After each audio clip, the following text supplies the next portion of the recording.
All right. Good morning, folks. Welcome in. I hope you all had a wonderful evening. We are ready to get started on our journey on Dune. I dream of it, amongst the wild threads of history and the myriad of paths. My path saw the Imperium rise from the ashes left in the wake of the Great Revolt. Thou shalt not make a machine in the likeness of the human mind.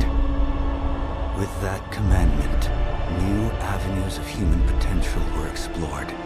Mentats, Suk Doctors, Sword Masters, and the mystical Bene Gesserit Sisterhood. But it was the Navigators and their monopoly on space travel that set the conditions for the Imperium. But I am telling you of the universe you already know. Let me describe the one you do not.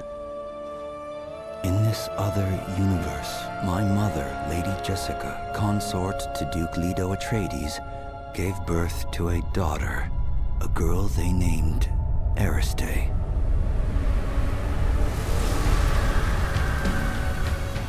Because of her obedience to the Bene Gesserit, Lady Jessica is trained as a truth sayer.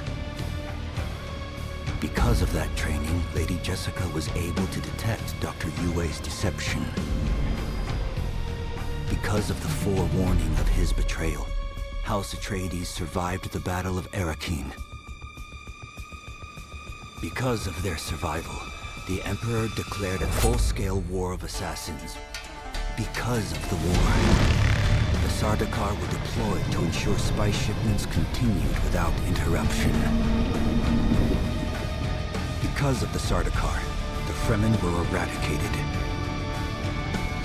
There was no Muad'Dib, no Lisan al-Gaib, no Kwisatz Haderach. I see a universe where I, Paul Atreides, was never born. All my visions lead to horror, except this one. This one leads to you.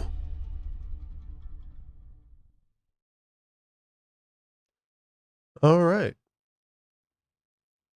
So that is the opening cinematic there. So it's very interesting. It's basically an alternate Dune universe where, as he said, his mother gave both birth to a girl instead of him. The way that she was told to by the Bene Gesserit, and so Paul was never born. All right, we are going to be playing on World Marcon and CH. I think we chose. What did we choose? I forgot already. I was literally just looking at it.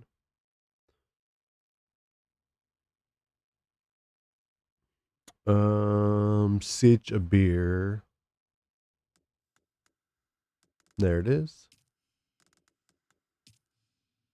And we are jumping in from the very start, from character creation onwards. I did do the benchmark, so I already have a character created, but I don't know if I'm going to use that character or Show yourself, child. we might start that character and then tweak it.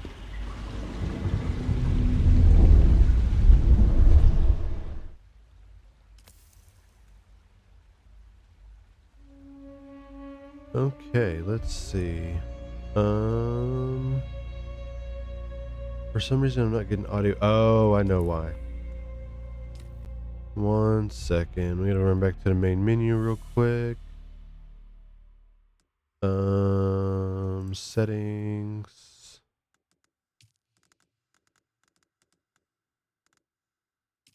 There we go.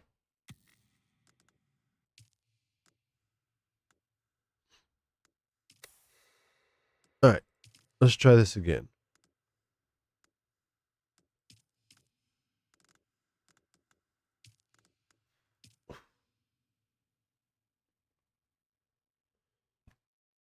This time with feeling.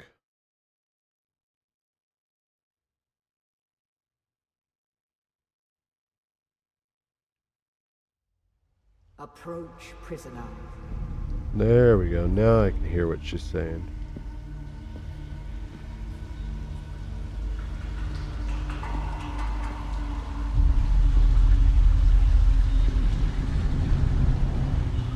Show yourself, child.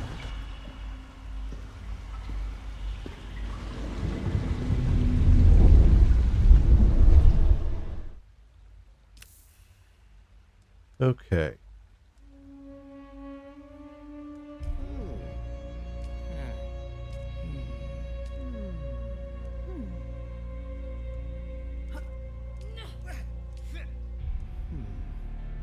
I can barely hear them.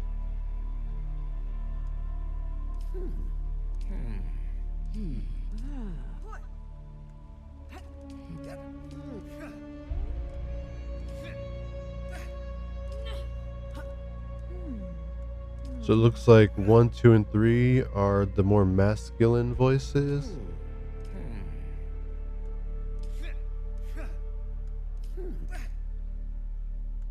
All right, I forgot to say we were going to import. Let's see. Yes.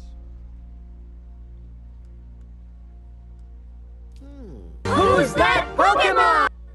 That was really loud. Holy shit. Sorry about that.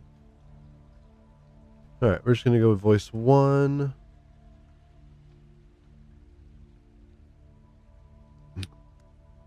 We do like being extra tall.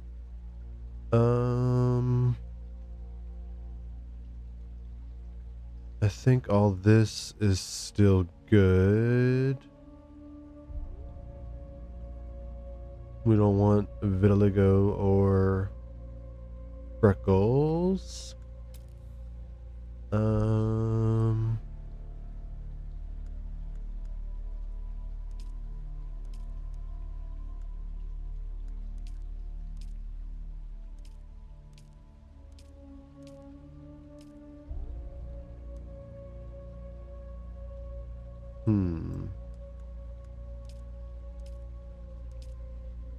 You know, I don't care what anybody says. Character creation is always the hardest part of the game. Oh, that's a Pikachu, by the way. I'm gonna throw an Ultra Ball at that. Totally got distracted by the loud ass freaking sound and forgot to throw a Pokeball at it. Yeah, we're gonna do a young guy. I don't think we're gonna tweak any of the rest of the head details. Sweet, we caught a Pikachu. I like my eye color still. I think the rest of the face is fine. Did they add any hairstyles since the character creator? It doesn't look like it. I wish there was a mohawk, but the only real like mohawk option is this one, and it's meh. I don't really care for it. And this one's also meh.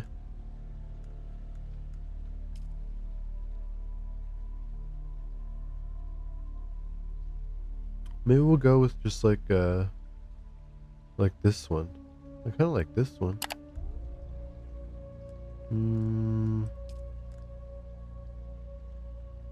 Nah.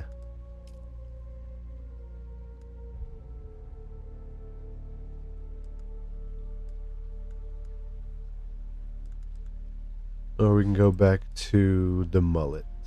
I do like the mullet.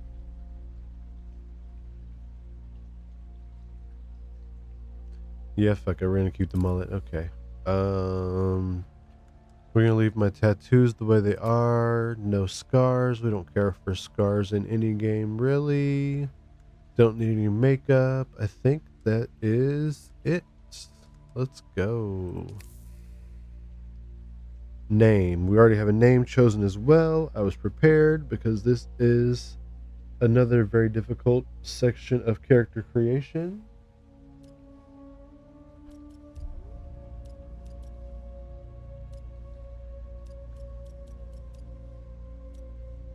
Alright, so the name I've chosen is Aldubu Al Gadib. And that is Arabic for Grumpy Bear. Arabic is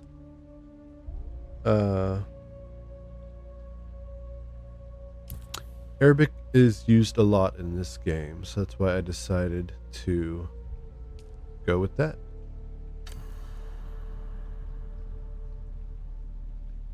Well, Have they Arabic told is you used a what I lot am? in the Dune universe, period, not just the game. Then I will sift your words for lies. Let's begin. I would never. Where were you born? Alright, we are going with let's see. So we got Giri Prime, which is a heavy industrialized volcanic world. Oh, this is the house of, or the planet of House Harkonnen. We're definitely not from there. Is that Chusek, I guess? Rich and verdant agro world, rolling hills, music planet, center of culture and civility in the Imperium, maybe. Caladan is the homeworld of House Atreides. We're going to be playing as a member of House Atreides, so possibly was that Kayatane? Green and pleasant, satellite controlled weather. Oh, this is the Imperial homeworld. And then Ix is the mysterious, foreboding ice world. We're not going to go with Ix. I think the choices are between Chusak and Caladan. I think we're going to go with Caladan. Like I said, we're playing in Atreides, so homeworld of the Atreides. Caladan's a good place to start. The Order of the Imperium is rooted in the Farfaluches. Alright, so now we gotta pick the cast that we belong to, which just has some dialogue options. So the first we've got is bondsmen, which are basically just like your everyday average citizen. And there's the Na Familia, which are like the nobilities. And then there's the Pion, which are basically like slaves, indentured servants. Yeah, so we definitely don't want to be a slave. I don't think we want to be a noble either. I think we'll just go with a regular civilian person. There is always work to be done, and millions like you to do it. Yep, just one of the millions. You had a mentor in your youth, trained by one of the schools. All right, so here we are choosing our starting job or class, I guess. So your options are Swordmaster, Bene Gesserit, Mentat, or Trooper. And I think I'm going to start as a Bene Gesserit, which is kind of confusing, but at the same time, meh. Yes, but you get access I have heard to of our sisters giving all training of the outside of the chapter house. It is frowned upon. It is frowned upon. The test you is get access to complete. all of the Have you jobs or truth? classes or whatever you want to call them eventually. Come here. Kneel.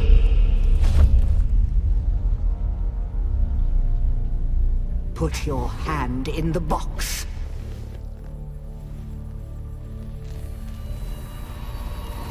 Time for the test of the I hold at your Gom neck the Gom Jabbar, the high-handed enemy.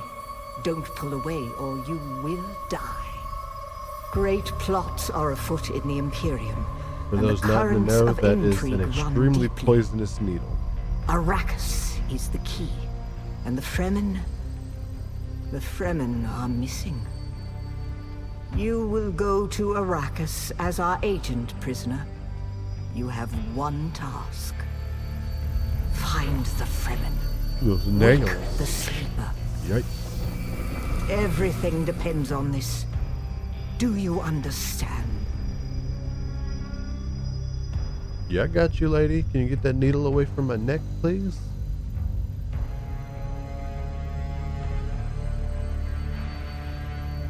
Good. You speak truth.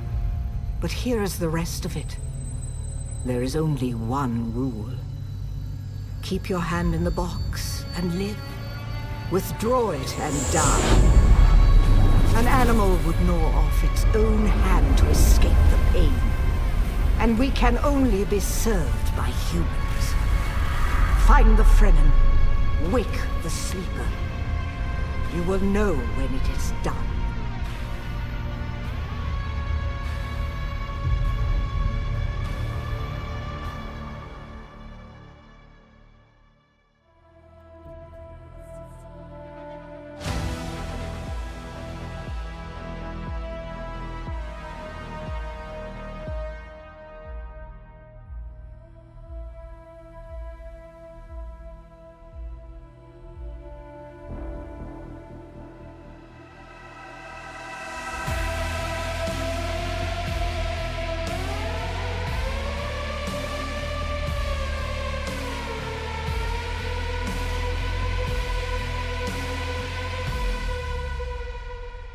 Very nice. Super excited.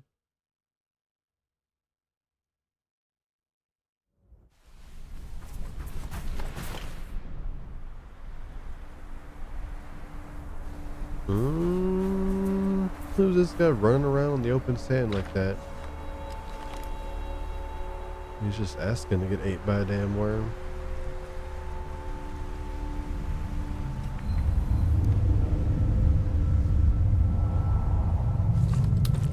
Oh, he's got a big pew-pew. A very big pew-pew. Ooh. Is that the ship we're on? Yikes.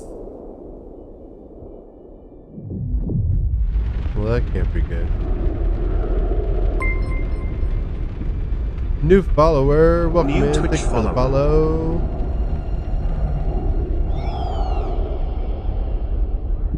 I think that's us. Oh no, that's not us. Oh. He did. Who the fuck is this guy blowing down ships and fucking shanking people?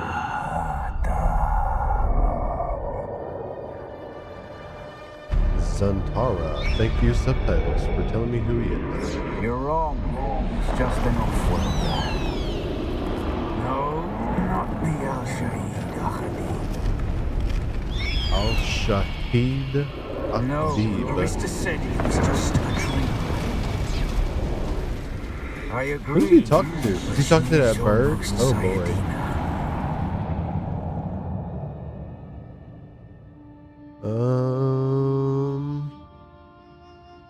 That's a little worrisome. Dude talking to a bird, dragging me through the desert after he shot down my frickin' ship. At least he didn't shank me like he shanked that other guy, I guess. I should be thankful for that.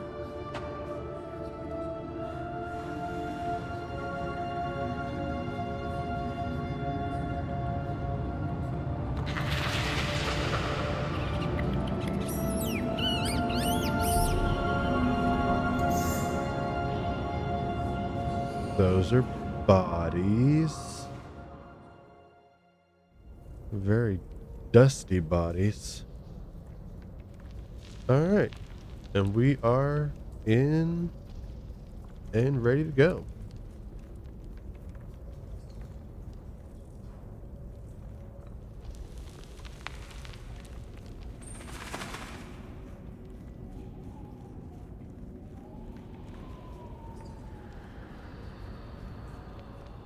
For now, I think it looks okay, but I might have to tweak my scene a little later. All I did was duplicate one of my other game scenes so that I had one good to go. Alright, crafting menu. Alright, we can make a scrap metal knife. That's a good place to start, I suppose. Automatically equipped it. Radial wheel, press and hold Y.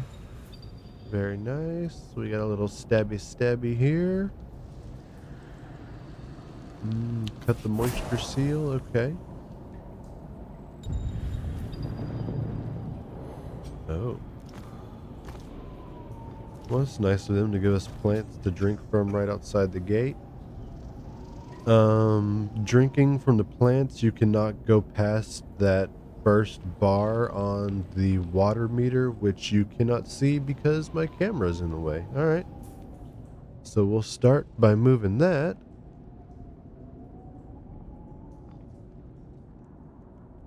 Let's see how that is. There we go.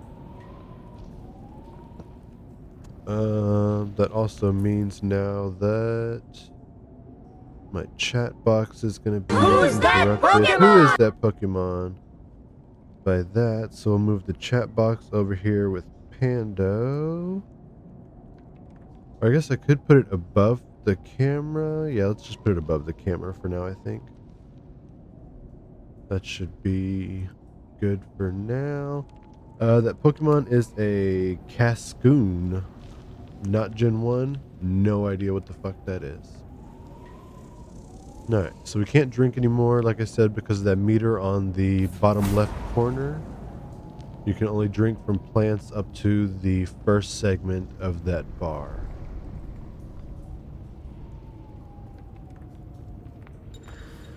Alright, we got some plant fibers, which are always good to start with.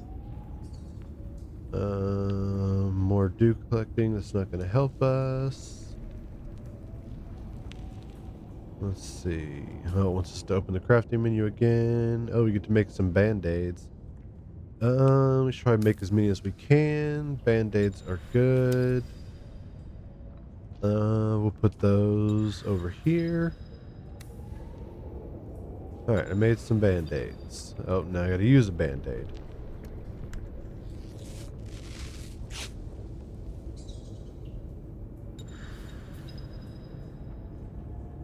It didn't heal me all the way up, but that's okay. Climbing terrain and structures. Hold A and forward to attach, press B to release. Too easy. You also have a stamina bar, which you saw there on the left as I was climbing. So climbing does use stamina.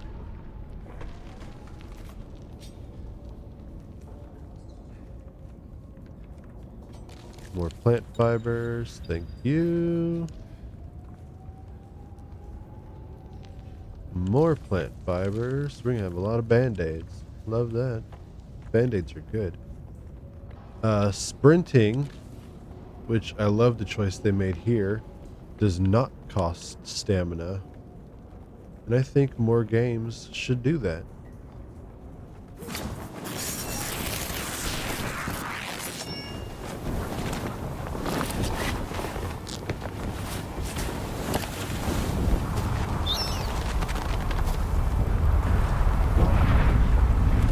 Oh, so they didn't take me very far away from the ship. Damn.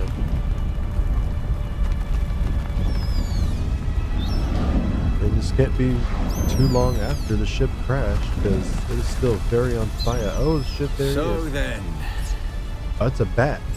you're not quite dead. He definitely had like a bird with him before, right? Now you will know a thing that few but the Fremen have seen. For many, the last thing they saw before they were slaughtered. Damn.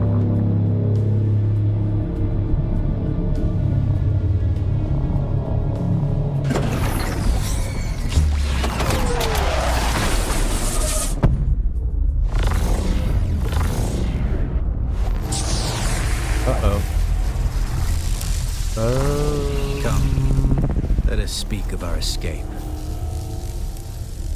Why didn't you drag me further away Twin before they comets in the arrived? sky, I think there was a time. rebirth from fire and death, and a Sardaukar net closing around us. Your survival heralds interesting times, off-worlder. Wow. Alright. Who the Is this fuck what are you? wish? To waste time in idle chatter? Your first lesson on Arrakis, then. Every exhalation is a waste of water. Oh. My bad, yo. Cannibal, welcome I in. am Good morning to Xantara. you. My companion is Noctua. Now, How are you doing shall this we morning? discuss our escape? Alright, so this guy doesn't want to waste time chit-chatting, so we will There's a move way on. through the barricade, if you do as I say. We're gonna need one of their ornithopters. Their protocol is to remain aloft and kill anything that moves from above.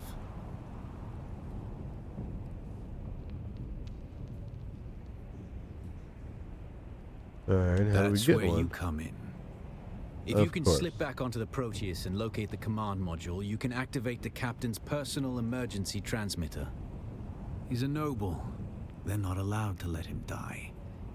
Leave the rest to me. Okay. Sounds simple Yeah. enough. Take this Communinet transceiver. It's essential for planetary communication. Now go, and be We do quick. love planetary The Mother Storm is communication. upon us.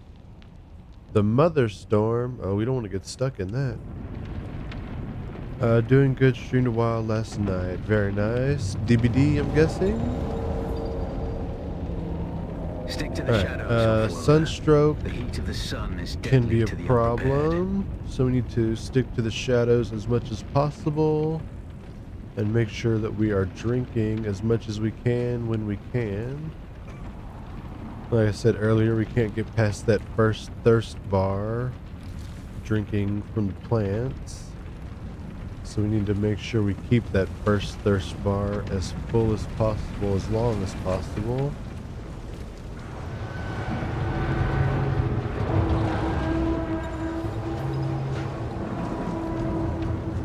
The guards have sealed themselves Oh, inside. we got a bunch of dead Search the guys out prisoners for a here. cut array.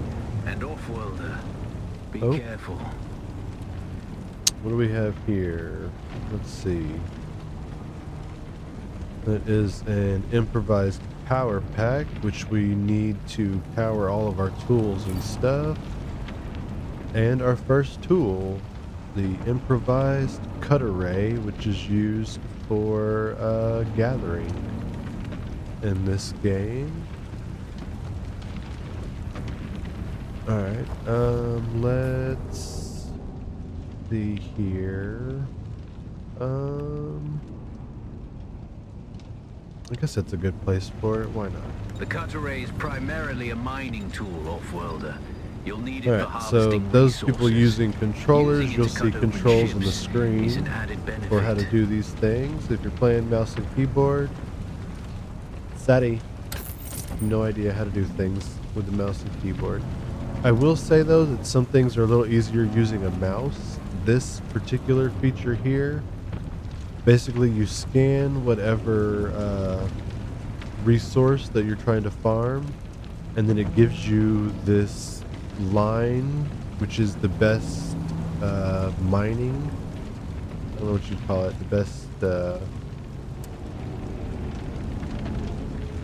The best place to cut it in order to harvest.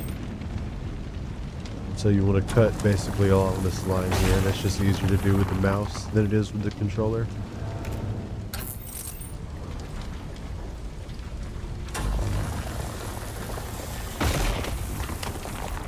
And you get the best yield by doing that. The captain's room is blocked by a Alright, cut our way pentashield. in. Let's You'll switch need a back to the pentashield key to night. pass through. See if Alright, there's so another way these forward. doors with the red triangle are locked to us basically.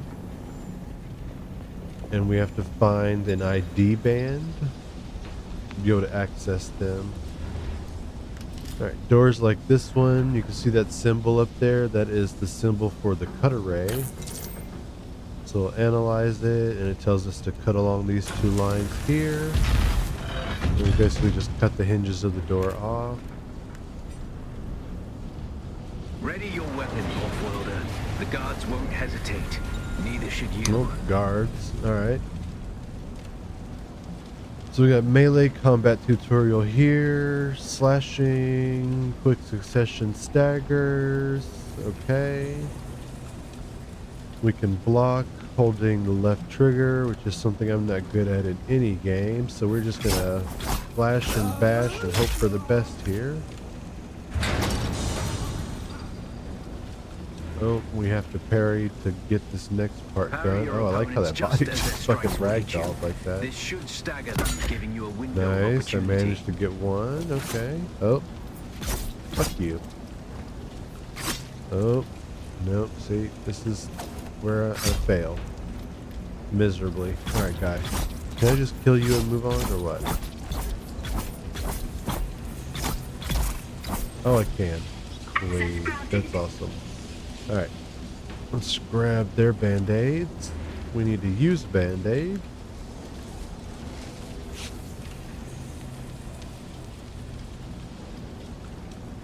Can I heal the rest of the way if I use another band-aid? Yeah, there we go. Alright, so some of these doors, like that one just now, was locked when we entered, but upon defeating the enemies, it is now unlocked for us. So we can come through here. I got somebody at the door. I will be right back, folks.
Alright, sorry about that. I am back.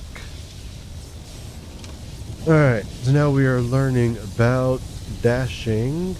So if we ourselves get staggered by an enemy, we can dash in any direction to break out of the stagger. Too easy. So that is just this here.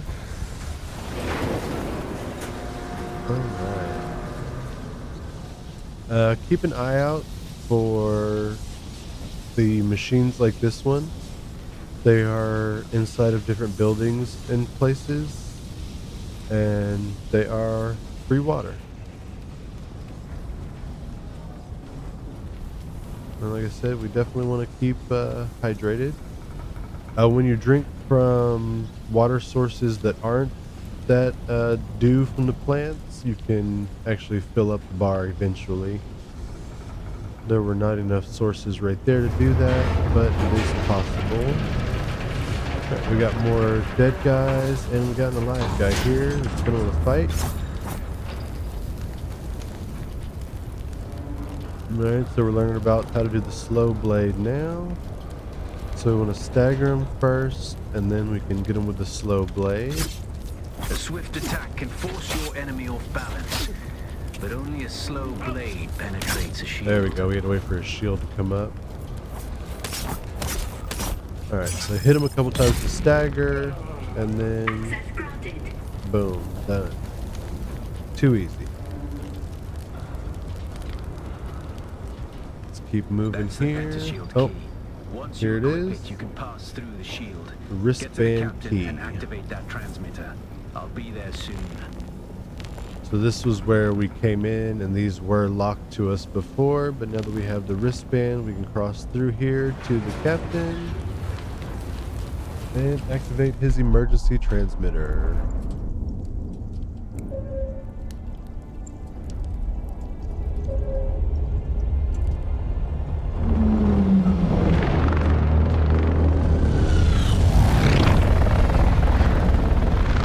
And here they come to rescue his dead ass. Sucks to be them, they're in for a surprise.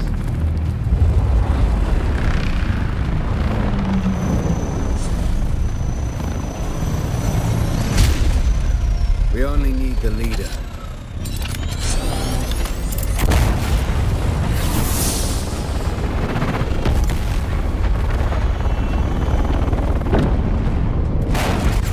Honestly, that's a sad waste of some good fucking thopters, man.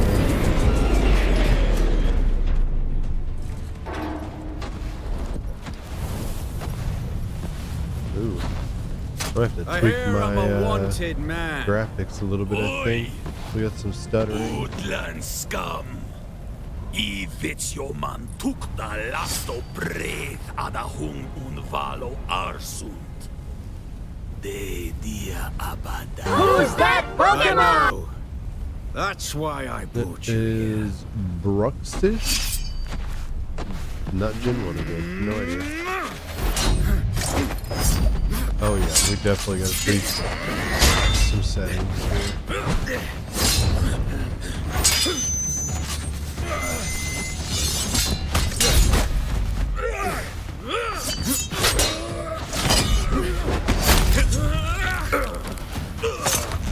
Oh damn. Stitch.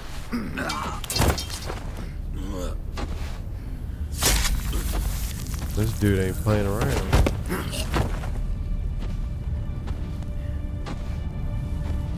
Oh, he got a boo-boo. The Thopter will have the codes to get us through the barrier. Ever fly an Ornithopter? It's simple enough. But my leg is bad and I won't be able to work the pedals.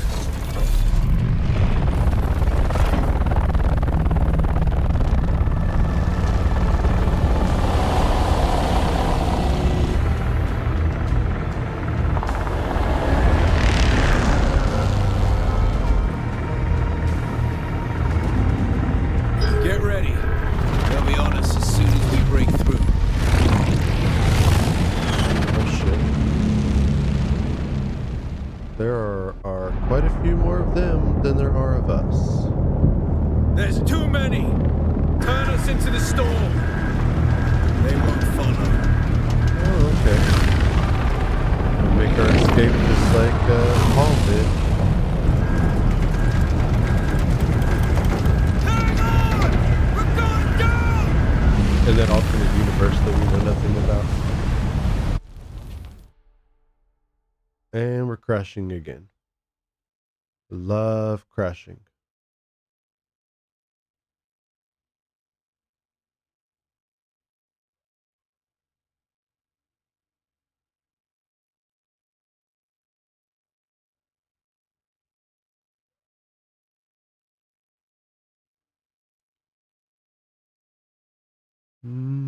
Loading is taking a little bit of time here.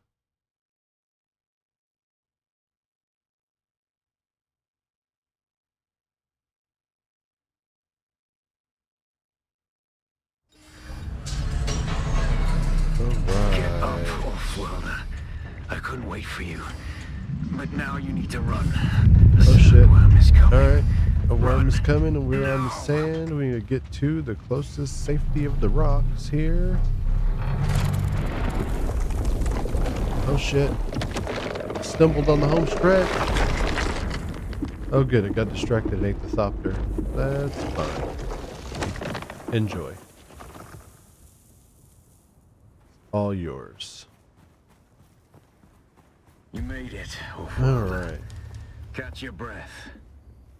When the Thopter went down, the storm took us far off course. My leg is bad. I need to lay low and treat it before it gets worse. But fear not, Off-Worlder.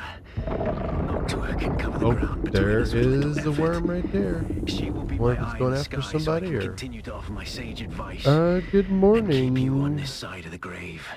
Was that just That the Chone Nadine? technology manual you found on the shipwreck contains a series of basic survival schematics.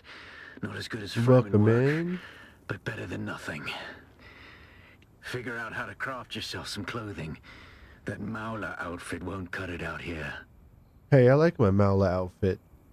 It's got my color scheme. Alright, so you see in the top left there, we got our first quest objectives. We need to harvest some plant fibers and do some research to make us our first set of clothing. So we're going to have a look around here. Oh, here's some more plant fibers. We also got some granite stone. We're not going to start picking up a bunch of stuff. Salvaged metal on the ground as well. Looks like we picked up enough to progress the quest. Let's see. So we've got makeshift clothing to start with. Pando, my little helper, yeah. He is cute. Luckily, he doesn't gain any weight as he's fed, because I've got a couple of chatters who love stuffing his face. And one of the cool things about Pando is as he levels up, which is that little bar above his head, you unlock different colors. So right now he's green, but we've also unlocked purple already. And we're on our way to unlocking red next, I believe. Alright, so full armor sets in this game are 5 pieces. You've got the hood, the gloves, the pants, the shoes, and the jacket.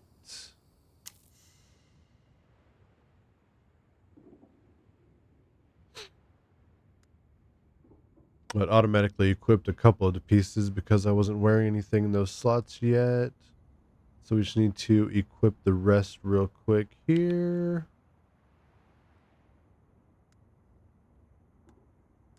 The War of Assassins has left There debris we scattered go. all over this sector. You have the Salvage metal from option the wreckage with to your cutlery hide your and head use it to make slot. a Maula pistol and darts. Don't let the Imperial disdain for ranged weapons lead you astray. Very few people Oh, are there's another foolhardy player enough running to around use out there. shields this deep in the sands, and that is to your advantage. Alright, so now it wants us to pick up some salvaged metal, research the pistol kit, and then craft us our first pistol. So now we're looking for salvaged metal that I passed earlier. I'm gonna run around and see if we can't find some more. If we're lucky, we'll find an actual node and not just the pieces off the floor.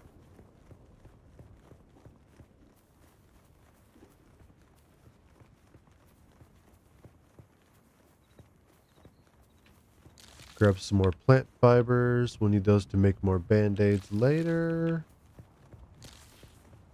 Let's see, there's more salvaged metal, and here is an actual salvaged metal deposit. So we just pull our cutter ray back out and scan it, and it gives us that nice little line there for the optimal harvesting. Oh, and we are at the right angle to hit it. There we go. There we go. All right, we need a little bit more. This deposit here is granite. Granite is used a lot in the building of bases and stuff, not so much for crafting weapons and armor and equipment. You can see across the way there, that little shiny bit there is another cave.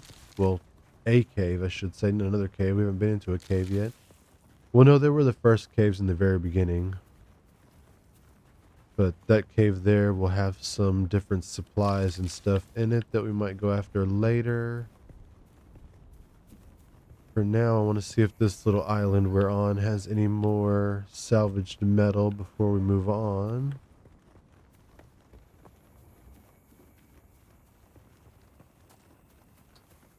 More granite, plenty of plant fibers.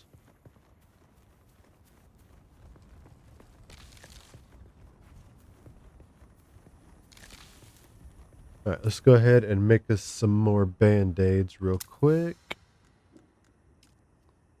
So we are going to need those for sure. Here we go. We don't need 32.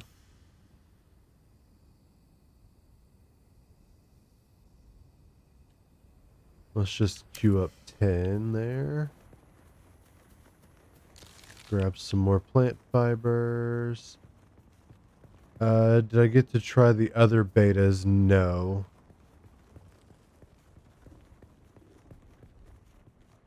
I was not invited to do any of that stuff.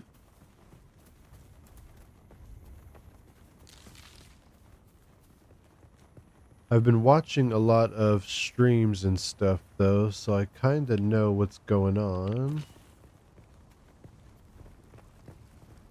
You do have a key for this weekend? Nice.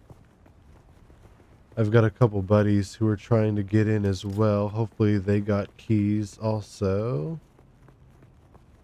This is all granite up here. We don't want any granite right now. That's just going to take up space in the inventory. We only want to gather things as we need them. Oh, ouch, that hurt a little bit. Okay. Where was that other salvaged metal deposit? Did it come back yet? I think there was only the one on this little island, sadly. We might have to move off to another island, which means we're going to have to run over the sand. Intel giveaway. Okay. Nice. Oh no, we saw a thing on Reddit. That's the only other giveaway that I've seen personally. Oh, here's more salvage metal. We got as much as we needed. We might as well grab this last deposit here though real quick. Alright, so we need to research the pistol kit, craft a pistol, and then craft some darts for said pistol. We're only going to research things as we need to. That way we can save our intel points until we actually need them. We only need one pistol. And you see here it tells you that by crafting one, you're going to get 30 of these light darts. So we'll just craft one for now. That should be plenty. We're going to do our ranged weapon on the bottom of the radial here. You don't have to equip the ammo. It wants us to make more darts though. We need to make 90 total. So that was 30 at a time. So we'll make 2 more. Just so we can complete the quest and move on. I do think I'm going to be sticking mainly to melee. We leveled up there and got some more intel points. Learned another schematic. So it wants us to learn the respawn beacon. And then craft and place a research beacon.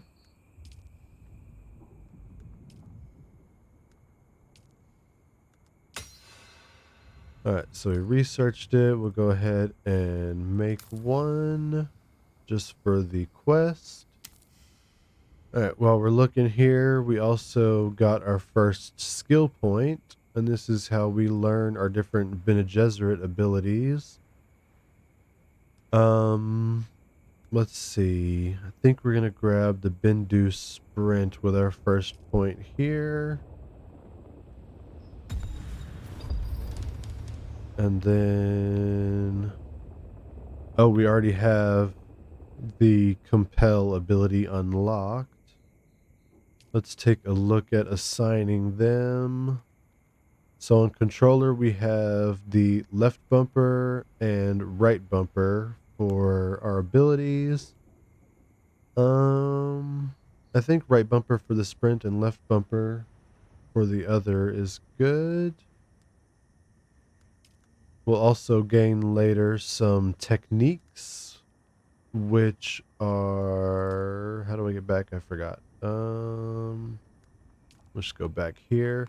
Techniques are these ones that are shaped like octagons, and they are basically passives, but you can only have 3 active at a time.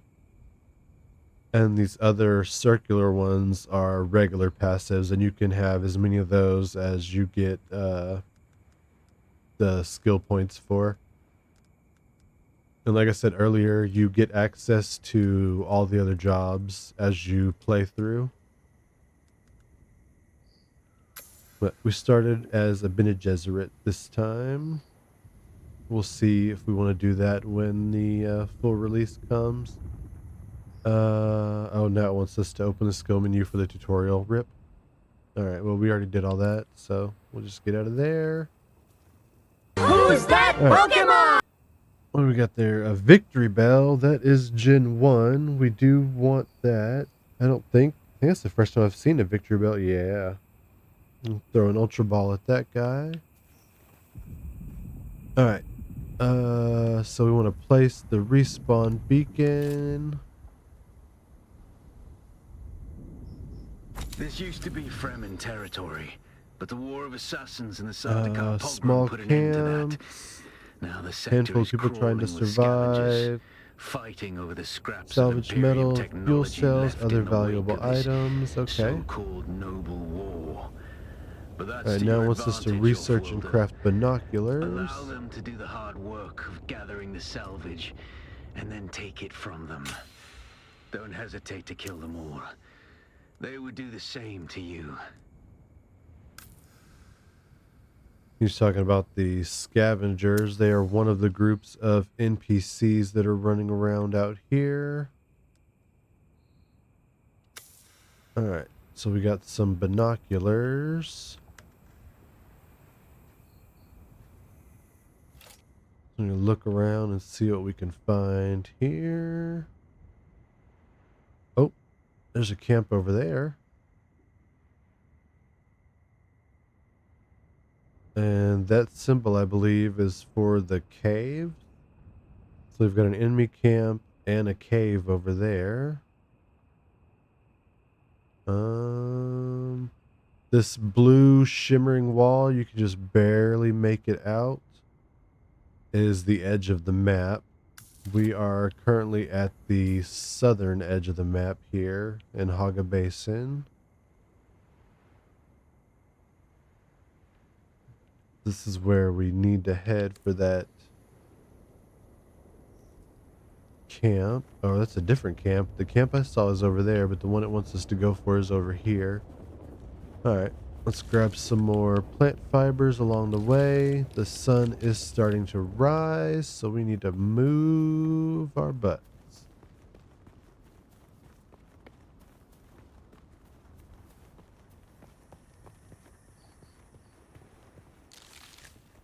It seems like sprint is acting wonky. Let's see. Controls. No, that's not what we want.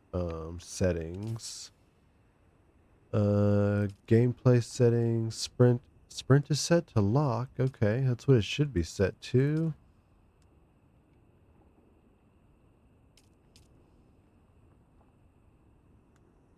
Okay.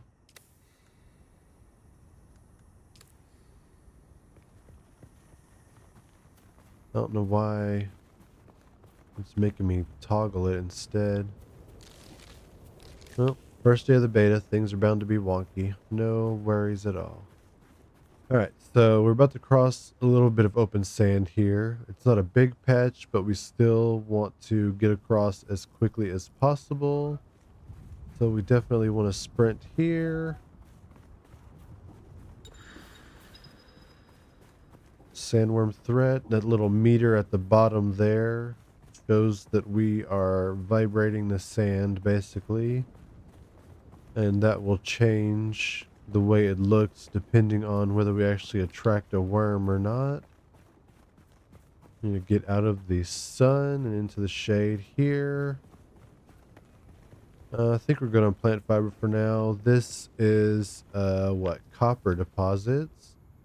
We're going to need copper a little bit later on, but I'm not worried about grabbing any of it right now until we actually need it.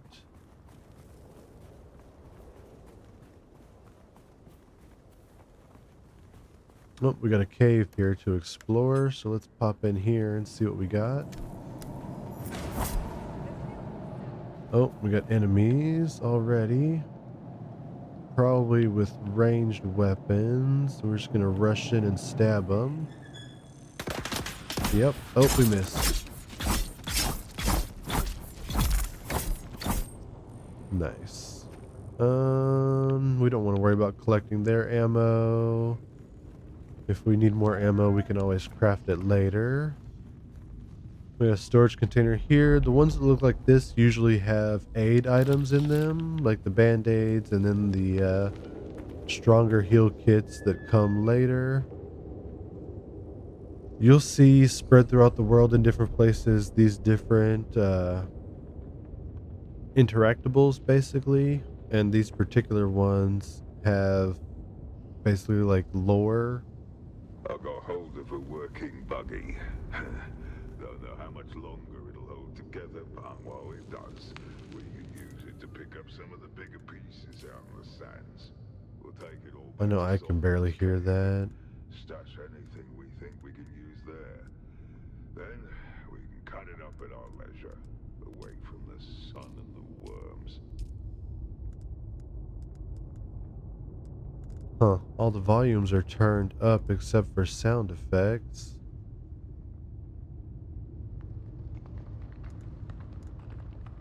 That was really quiet though.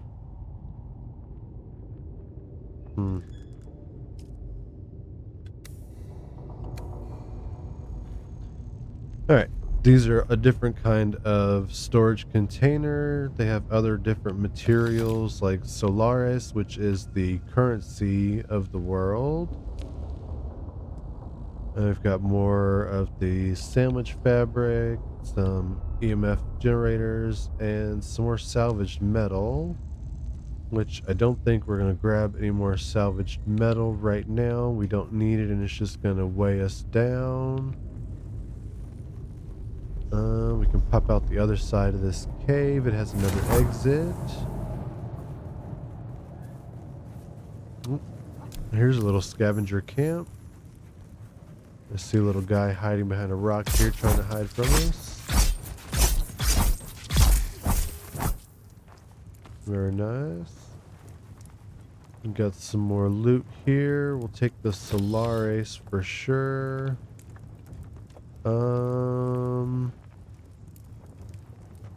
I don't think we need fuel cells yet, so we're not going to bother with the rest of that stuff. It's just going to weigh us down.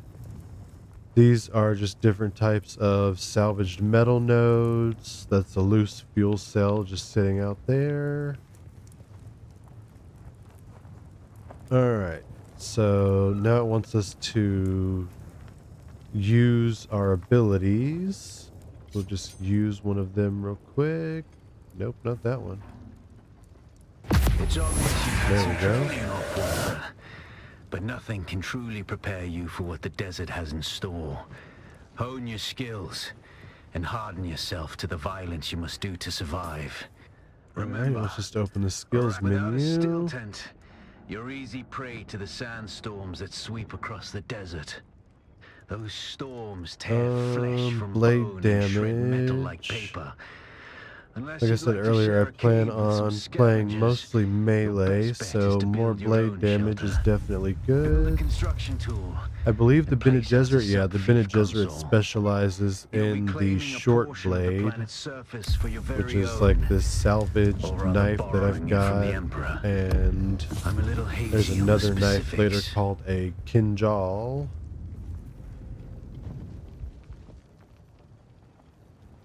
Alright, so now it wants us to work on our first shelter.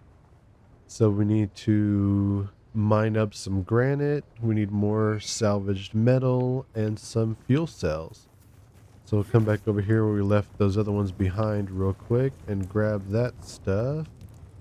We'll just grab everything out of this chest and grab this fuel cell here. Scan the salvaged metal. And color inside the lines. There we go. Get a little bit more off of this one. Alright, we got all the metal we need. We got all the fuel cells we need. Now we just need a little granite.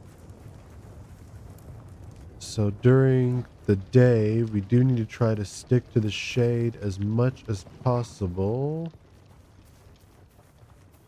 I'm going to run through here real quick. We're looking for granite. Here's another scavenger camp. Take this guy out real quick and see what kind of materials they have. So you may have seen there, as I hit him, as I ran up to him, there was like a special animation. There are a couple of different melee attacks. So when you sprint, you have the lunge forward like that. You have your basic just flash combo. And then you also have, when you press and hold, the slow blade attack.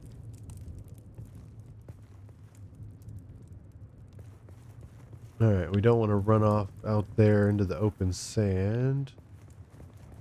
We need to find some granite deposits. We picked up a few loose pieces already, but we need to find some deposits.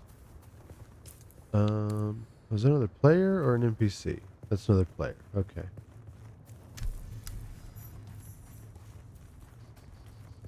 Oh, they must have just taken out this guy here. We can come through and grab the loot. That's one good thing here in the Haga Basin. All of the loot is yours. Everybody else gets their own loot. So like if you're playing with friends at all, you don't have to worry about who's grabbing the loot and stuff like that. Everybody grabs their own loot. There's a loose piece of granite. I think there's a deposit right there next to that copper. Yep. We're gonna have to stand out in the sun to grab it though. And get over here quick. Switch to our cutter ray. There we go. Usually there's a couple of loose pieces. Yeah, there's one. Around the deposits, there's another. You want to make sure you grab those as you need them. We're not going to grab any copper just yet. Run through this cave. See if there's anybody in here. No.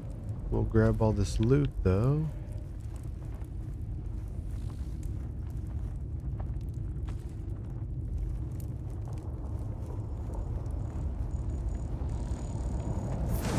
The inventory system in this game is based off of volume. So I don't know if you saw. Thank you for feeding Pando. I appreciate it. I know he does as well. But as you gather things, it'll tell you what weight you're at. Like, see there, I'm now at 80 of 175, 84 of 175. And you definitely want to keep an eye on that.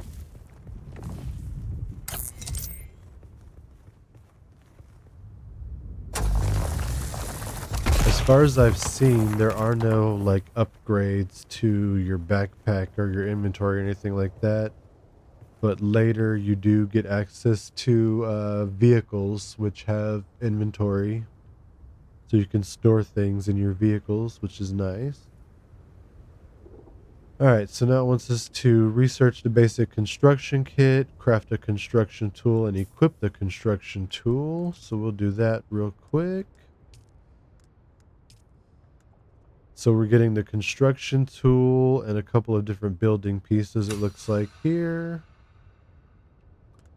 Let's see. So we got the shelter set, the sub-fief console, which is basically you need to place the console down first to basically claim your piece of land, and then you can start building.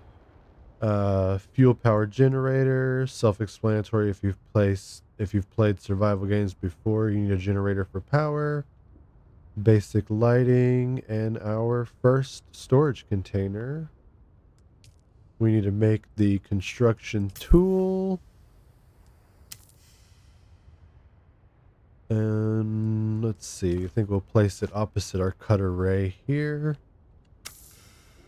And we're going to find somewhere to do some building. So we really want to move further north, I think. We don't want to build down here. So we will move to the north first. We might grab some more granite along the way, because like I said, granite is used a lot in the building materials. We might start grabbing some copper as well, because we'll need that for some things. Who's that Pokemon? Who's that Pokemon? P-Dove. Also not Gen 1, so I'm not really interested right now. Just trying to get all the Gen 1 Pokemon knocked out. We can grab a couple pieces of salvaged metal as well. It won't hurt.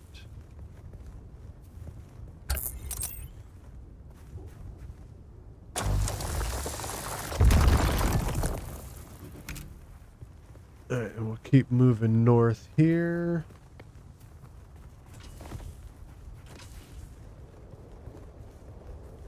Nope, we already are over 100 on our inventory, so we want to slow down a little bit with grabbing stuff. We'll pick up more of the loose bits here and there and not actually mine. The mining is quick. Oh yeah, definitely. And it gets better later with the vehicles from what I've seen too. Alright, we don't want to head out that way quite yet into the open.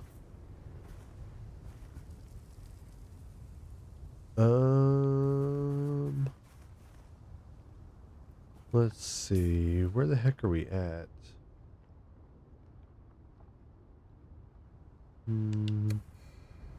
Let's go east. Why not? That sounds good. We've also got our Bene Gesserit sprint there. Let us dash a little bit along the sand here. These animations definitely need a little work still. You get like a little T-Man pose almost there. Oh, looks like we might have a camp here with some enemies. Oh, hello. Nice. Let's see what he had hiding over here. A bunch of salvaged metal. Here we go. A box of goodies. We'll take all that. The sun is setting, thankfully. That also means the plants will be drinkable again with the dew, which we definitely need because we are in the red.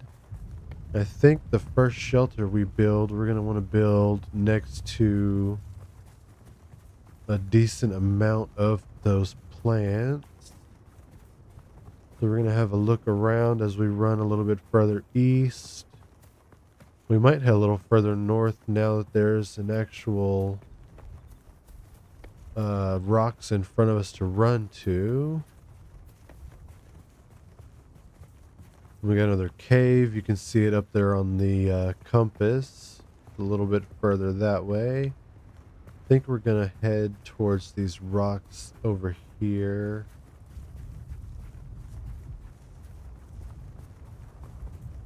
Hopefully we can cross here with no issues. I don't see... Oh, there's the worm sign there.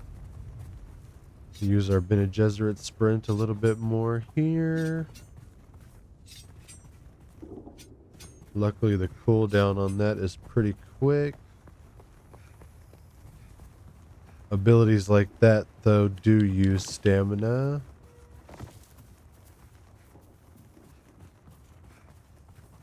And as you can see, sprinting doesn't use stamina, but while you're sprinting, you can't regain stamina. So we'll stop here real quick and let that refill. I also heard an enemy over here, so we will come over here and take them out. Let's see what kind of goodies they have. Oh, this is our first camp with multiple enemies. Took him out with no problem there. Very nice. Oh, this one's got loot. We'll take his band-aids. That one does not. What do they have squirreled away over here? Some goodies. I'll take all that. Our inventory is getting full though, so we need to find somewhere to set up a base and some storage very soon. We also need to find some plants for drinking, because as you can see the bottom left there, I'm a thirsty boy now, so we need to find something to drink. Let's stay away from enemies right this second.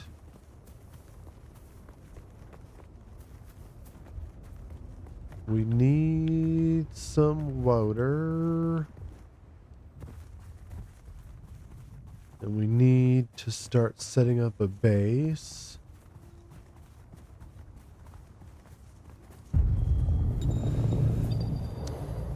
Alrighty. I'm sure it doesn't need to be said, but buckle up and drive safe. Ah, here we go. We found some water just as I was starting to dehydrate. Alright.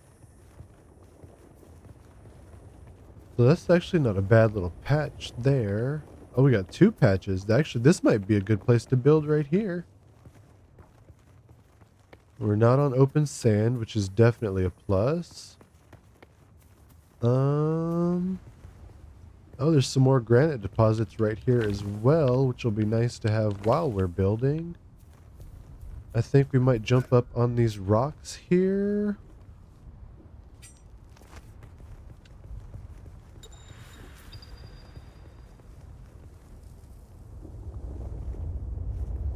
Yeah, this might be a good place to build, I think. So we'll switch over to the construction tool here. Like I said, you need to place down a sub thief before you can build. This looks good right here, I think. Congratulations. You're now the proud owner of an Imperial sub-thief. All right. More of I'm a going to start with sub-thief. But it's enough for some now. foundations. Get your construction tool out and get cracking. We want to make It's not a sure shelter that without we walls raise and a it roof. to where these rocks aren't poking through. I think those are the highest rocks there. So we want to make sure we raise it. And we're going to start in the back corner here. And get right inside the land claim area.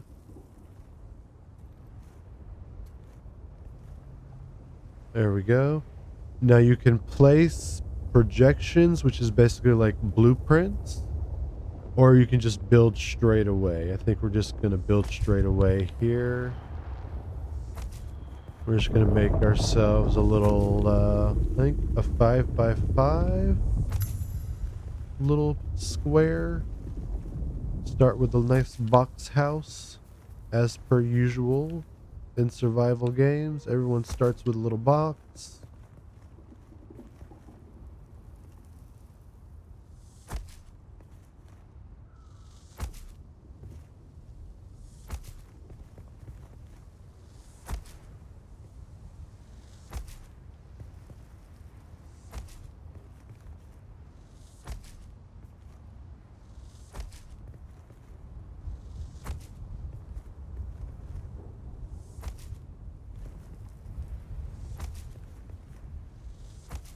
All right.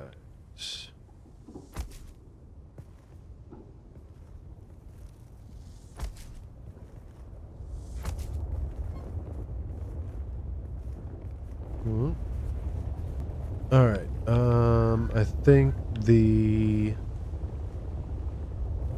what you call it here, the subfief console is in the way, so we need to switch to move items mode, and then you can grab and move things you've already placed.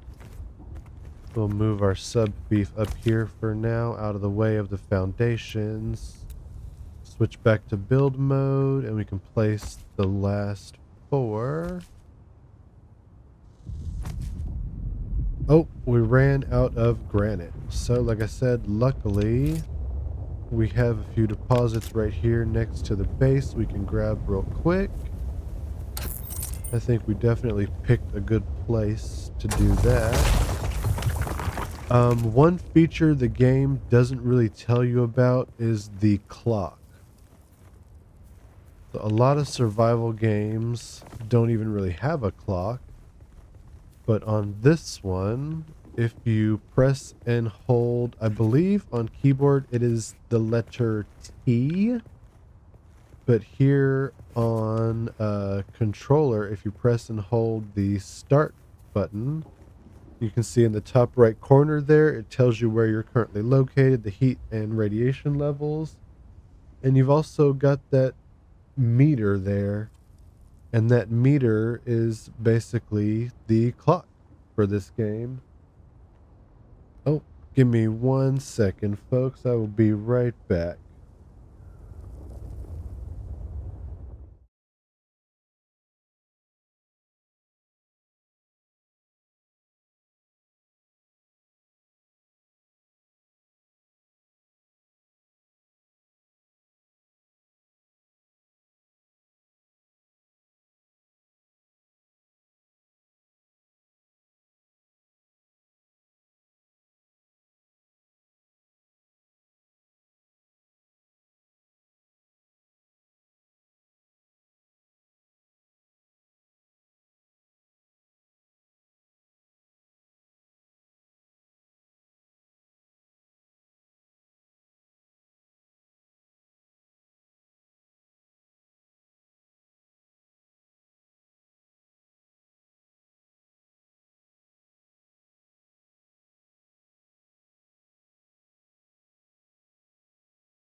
All right. Sorry about that, folks. My niece recently started an in-home therapy, and she just needed her pull-up changed real quick. So every now and then I will have to BRB, which is why I actually stopped streaming in the mornings. But I definitely wanted to get in on this Dune beta ASAP, so we are here. And we are getting things done with no complaints, for sure. Alright, so we need a little bit more granite to continue building. We're going to run around and look for more real quick. Luckily, it is nighttime, so I don't have to worry about dehydrating from the sun being up. Let's run around our little island here and see what all we have nearby. So that, in case you didn't realize, is a worm just cruising along. But luckily, right here on and directly next to the rock, we don't have to worry.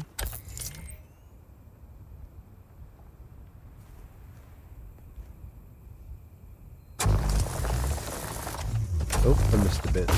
There we go.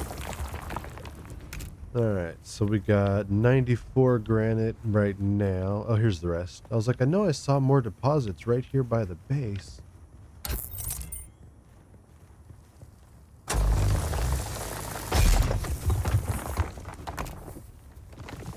So you definitely want to grab the loose bits as well. They add up. Alright, we've got 186. I think that should be okay for now. You can also see on the compass right there is the symbol for your own base. If you're playing with friends and eventually in a guild or house, whatever you want to call it, and you gain access to other bases, they have a slightly different symbol, which you may see eventually later today. I plan on playing with a couple of people. So switch back to the construction tool and go back over to the foundations here. Hopefully that's in the same direction. Yeah, so we're going to take a look real quick. Who's that Pokemon? Who's that Pokemon? Heliolisk? No idea. Not Gen 1, not worried about it.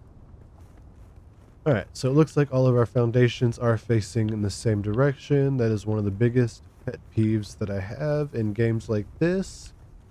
If the flooring has a pattern to it like this does, it must all be going the same direction or it drives me absolutely insane. Alright, so now we need some walls. I think we're going to do window walls. We want the door, I think, facing the north. We'll do like a door facing the north and another one facing the south on this first base here. As you can see, it tells you where the inner facing side of the wall is and the outer facing side of the wall is.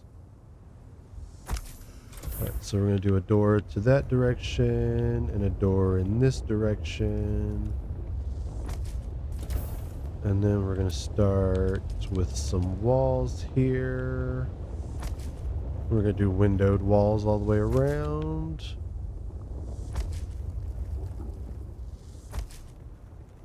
We're blowing through our granite again. Hopefully those other ones will respawn by the time I run out. So we definitely need walls and ceilings as soon as possible before the sun comes up. Oh, that was close. Almost put it in the wrong place there.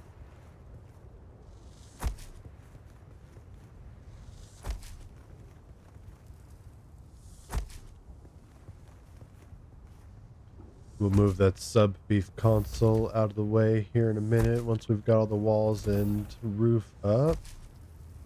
Alright, so next we've got the rooftop. We're just going to do a single story, so we're not going to put floors. I think I might do, actually, let's see. Oh,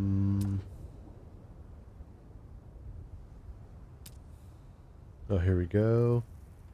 We want a couple of half walls, I think, along the top, just to make it so that the ceiling is not right on top of our head.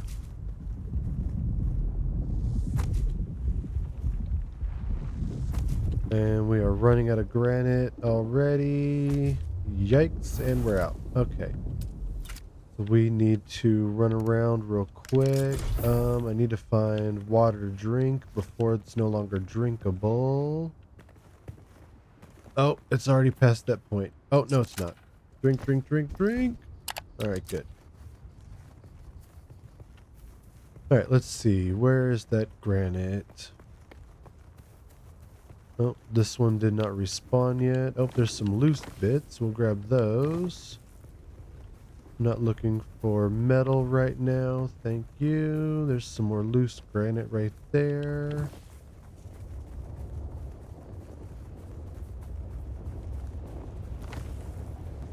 Here's a deposit. Very nice.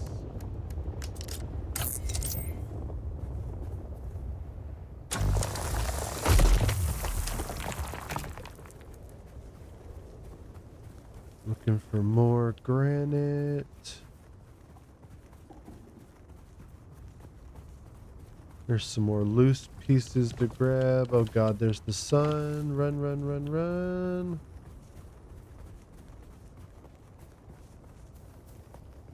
Ah, I'm stuck in a rock.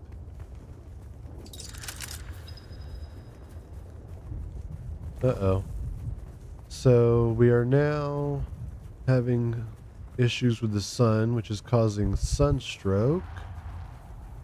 So we're going to get over here in the shade, and as you'll see, that bar will slowly empty. And then once it's empty, the debuff will go away. The bad thing is we got a little dehydrated from that. And I don't know if we will make it to sundown to where we can drink again before we kick the bucket. So we may kick the bucket sooner rather than later here.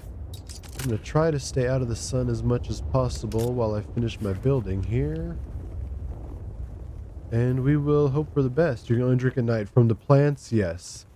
The plants have to accumulate dew before you can drink from them. As soon as the sun goes down, you're able to start drinking from them again. Which is kind of rough early game before you get still suit and other water management tools. But once you get a little further in, it's not terrible.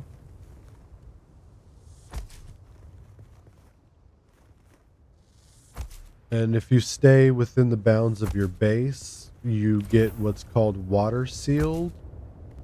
And you don't lose any water at all. Problem is, my base is not enclosed yet. And we ran out of granite again. Shoot. I may have made it a little too big for starting. But I didn't want to have to demolish and expand it later. So it's a choice that I made and now I'm living with. Alright, let's see if we can find some more granite here. Did the deposits over here come back yet? They're starting to. There's one there. Oh, there they are. That one just popped in also. We'll wait another second here. I can't remember if there was more than two there. Pull our cutter ray back out. There's the third one. Okay. We'll run through and scan these as fast as I can.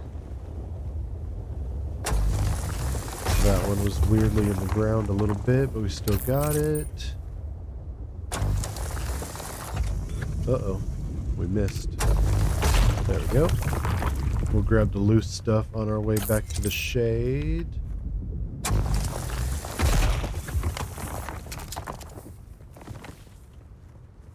Looking for the last loose pieces before we get sunstroke again. Oh my god, we just made it.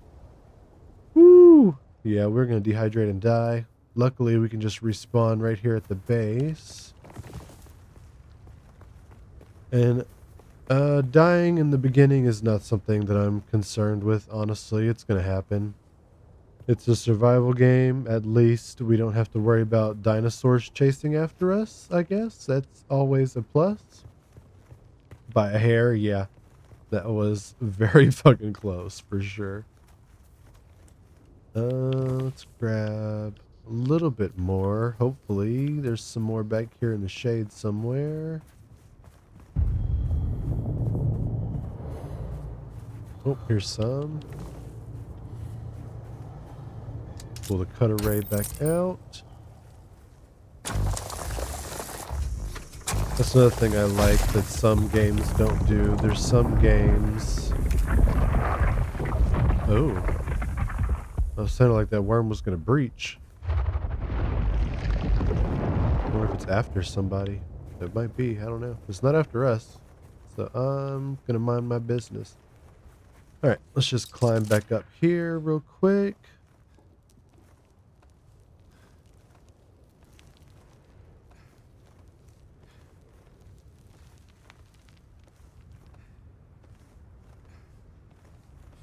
Uh-oh, we're going to run out of stamina before we get to the top.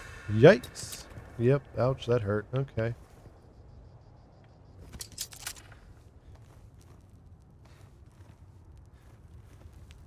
Oh, I have started dehydrating, which is not good, but it's going to happen. There's not really anything I can do about it at the moment.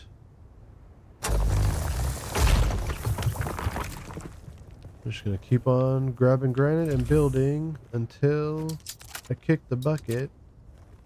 I'll try to stay in the shade as much as possible. That'll help for sure.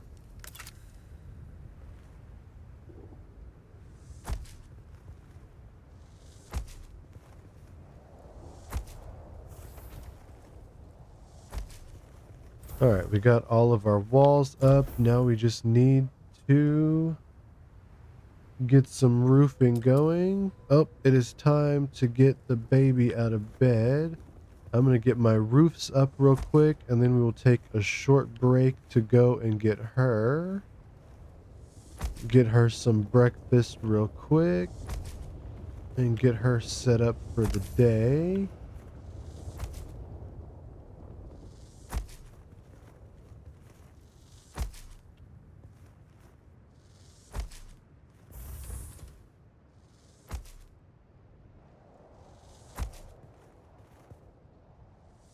Luckily, we ended up with enough granite, I think, to complete the roof at least.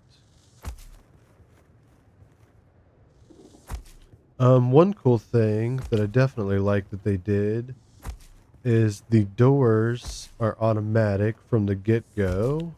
I know a lot of games you have to download mods and stuff for automatic doors. And you can set the doors to who has access to them. So you can set them to like your, oh, we had just enough granite, Jesus. You can set access to the doors for associates, which is your friends in game basically. You can set it to all your guild members. You can set it to be open to the public. You can set it to co-owner only, and co-owner are basically your friends who you can give more access to your base to be able to build things at your base and stuff. And then you can also set it to owner only. We're going to set it to guild because I have some other people I'll be playing with later who we may or may not want to have access to the buildings. So we will make it guild access. And we're going to need to build a power generator and stuff here in a minute. But like I said, it's time to wake the baby up. So I'm going to be right back. I will put on the words on stream for anybody who wants to play that. And we'll be back in just a few minutes.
Pokemon!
All right. And there we go. I died from dehydration. So we are going to respawn back at the home base here. We have a couple different options. One is the checkpoint that was created when I first started the game, basically. And the other is the respawn beacon that the tutorial had us place. And then we've got the home base, which is where we're actually at right now. So that's where we're going to spawn. Oh, and I missed a Cubone. Oh, that makes me sad. Alright, so I spawned back at the sub thief, and here I have my backpack full of goodies still. Okay. Let's see. We got the roof on. We need a power generator. Oh, it's nighttime. Let's go grab a drink. And get my drinky meter filled up there real quick. As much as we can from the dew anyways. Okay. Get back in the base.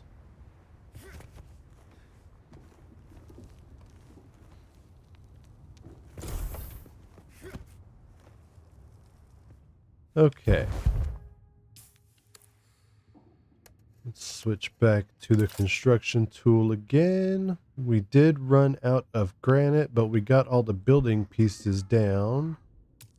Don't know that I need any more granite right now, so I'm not worried about it. We do, however, need our first power generator, which is just salvaged metal, thankfully. Now these can be built outside, but because I made my base basically the entire build area for this first base, we're just going to build it inside here, which doesn't hurt anything. But there are a few building pieces that do have to be built outside, and you'll know which ones those are. It should be fairly obvious. And we'll just put do we go ahead and do 2 generators? I think we'll go ahead and run 2 generators from the get-go. Because if I don't do 2 now, we'll just have to build another one later. So once we start putting down all the different crafting benches and stuff, we're going to need more power. Whoops. So I accidentally did it, but there you can see the blueprint system. It basically leaves a hologram projection, and then if you needed to like go gather materials or whatever, you just come back later and you can fill the projection in like that. All right. Another neat thing that they've done is, because I have in my inventory the whoops, we went too far. The what are they called? Fuel cells here. What you can do to evenly distribute the fuel cells is come up to the sub-thief console and use it. And then you see here you have the option to refuel generators. And that'll spread what you have evenly to all your generators. And there's the shield going up around the base to keep it protected from storms. And that in the background was a breaching worm yelling at somebody.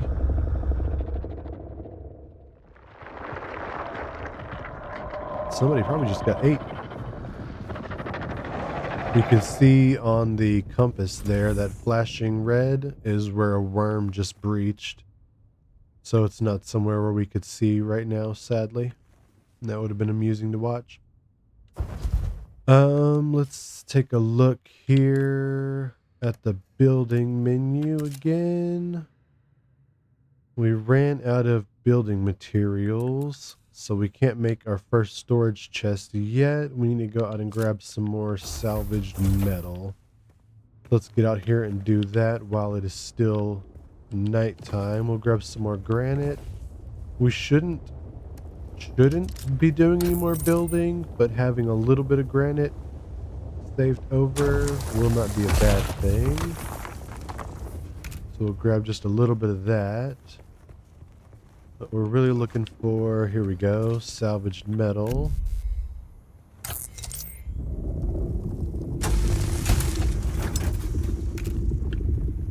That's 45.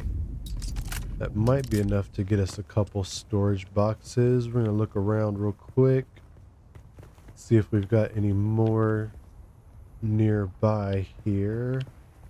Could have sworn I saw a couple more as we were running around scouting the area out. Oh, there's a cave back there too. Nice.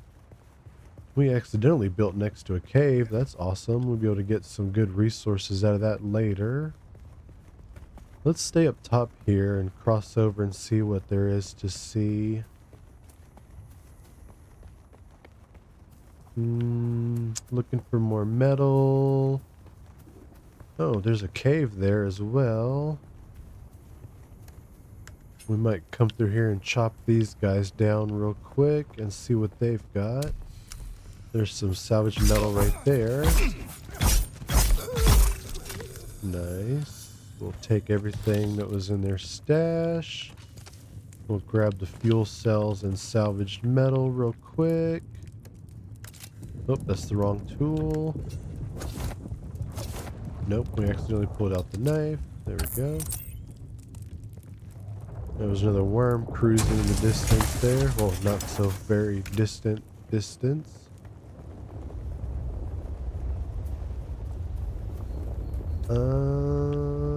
I think we're good with what we have. Let's go ahead and go back real quick.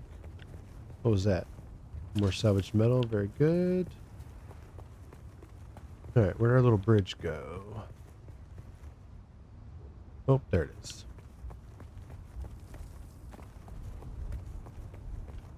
Oh, almost missed it. That was close.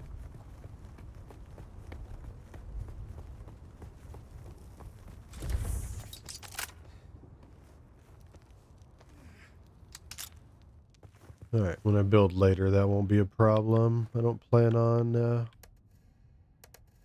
taking up the entire space later. We'll use a multi-story building, so that's not a problem.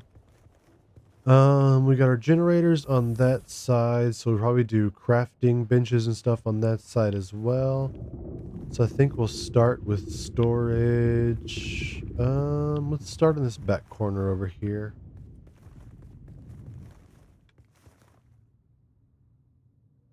That's one thing that I will say drives me crazy on other games is the snapping system. But the fact that this game does not have a snapping system also drives me a little crazy. Sometimes. There's some things that, like storage boxes, I wish would snap to like floors or walls maybe, and to each other. The sub-thief But they do console not. comes with an You kinda automatic have shield to, system that will keep your base safe just from the kinda sandstorms. wing it Just keep and the generator fueled. hope The storms that will tear at your walls. your And it OCD goes without saying, don't doesn't build drive you on too open crazy. sand. Seal your base, off-worlder.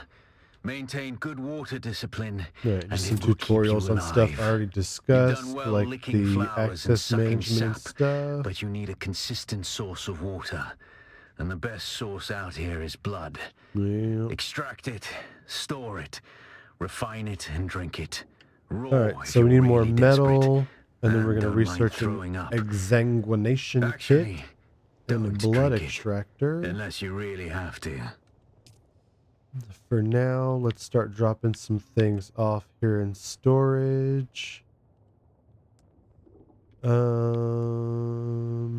keep my darts on me for now. We need to put the rest of those fuel cells into the console.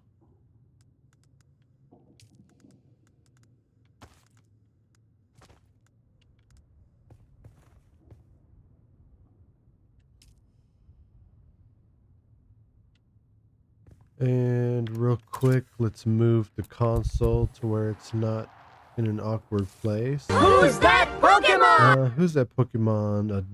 Dolive? No idea. Not Gen 1, not worried about it. Alright, we're gonna put it just here in the middle of the base for now, because we won't put anything else in the middle.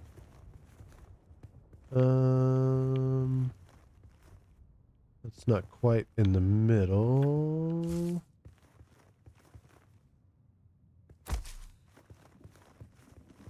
That's good enough for me. We need to run out here and take a drink before the sun comes up and dries up all the plants.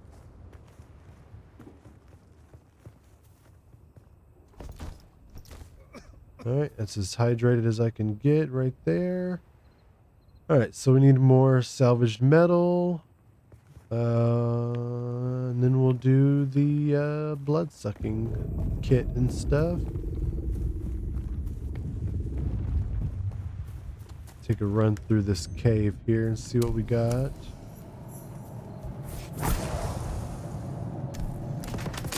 Oh, somebody's shooting at us already. How rude. Oh, we missed with our freaking lunge. Oh shoot, we got multiple enemies. One of them's melee as well. Stay away from them. Keep on whacking so they stay staggered. That is the key. We'll take all of that. There was some salvaged metal as well, which is what we're after right now. More would be nice. Is there nothing in this cave to frickin'... Oh, here we go. I was like, I know there's got to be a chest or two in here as well.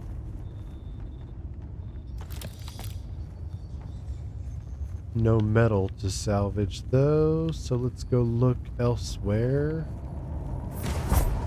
Oh, there's another enemy camp. A couple guys.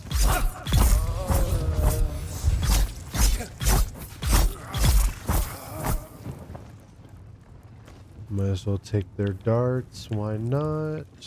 I'm sure we'll have some guildmates later who want to play melee or ranged.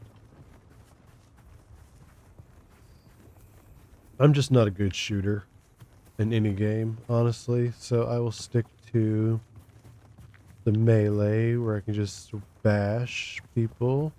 I think we're going to switch to a sword later because we can get a little more range. Oh, we're here for salvaged metal. I almost forgot what we were even looking for. Too busy running my mouth.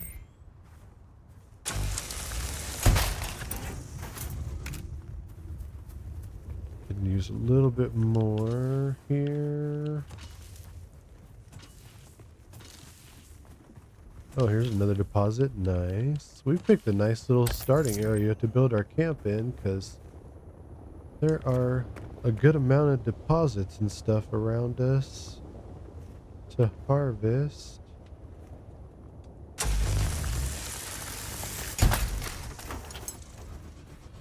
We don't need any more granite right now. We'll keep grabbing metal though.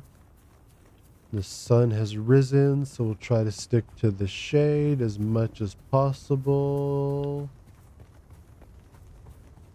Is this another enemy camp? What do we have here? Yeah, it is. Alright, here's more. Oh shit, there's the sun. Here's more metal. We'll grab it real quick. It's also the source of our shade right this second, so it's going to disappear. Let's run. Alright. Let's see. What do we got here? Oh, there's another player. So they've likely already killed the guys here. Hi, I'm another player. You can't shoot me. Thank you. Got some more metal here to grab. Another chest of goodies. Anything else? No.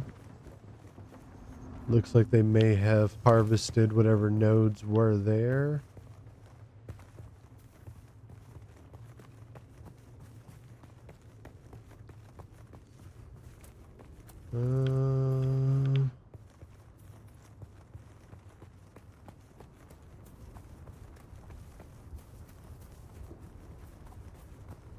Oh, here we go. Some more metal.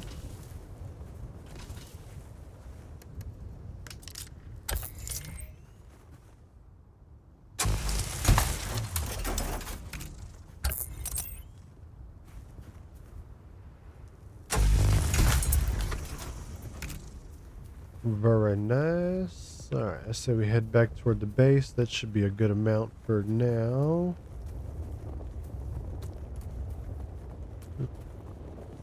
Try to stay in base as much as possible during the day until we get our first still suit. Well, we're about to get the blood kit and stuff so we can start harvesting blood from enemies.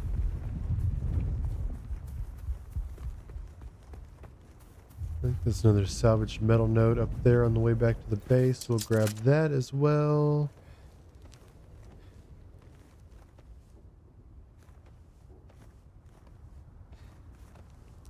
Yeah.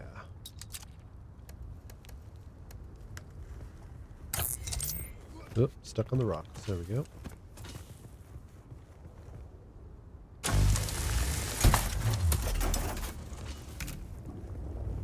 Now, every now and then, the gathering, that little line that you cut across to harvest, might be in an awkward position, either too high or too low or partially sunk into the ground. And if that ever happens, as long as you don't start cutting it, then you can work your way around the node and scan it from another angle, and it should give you a different line to cut.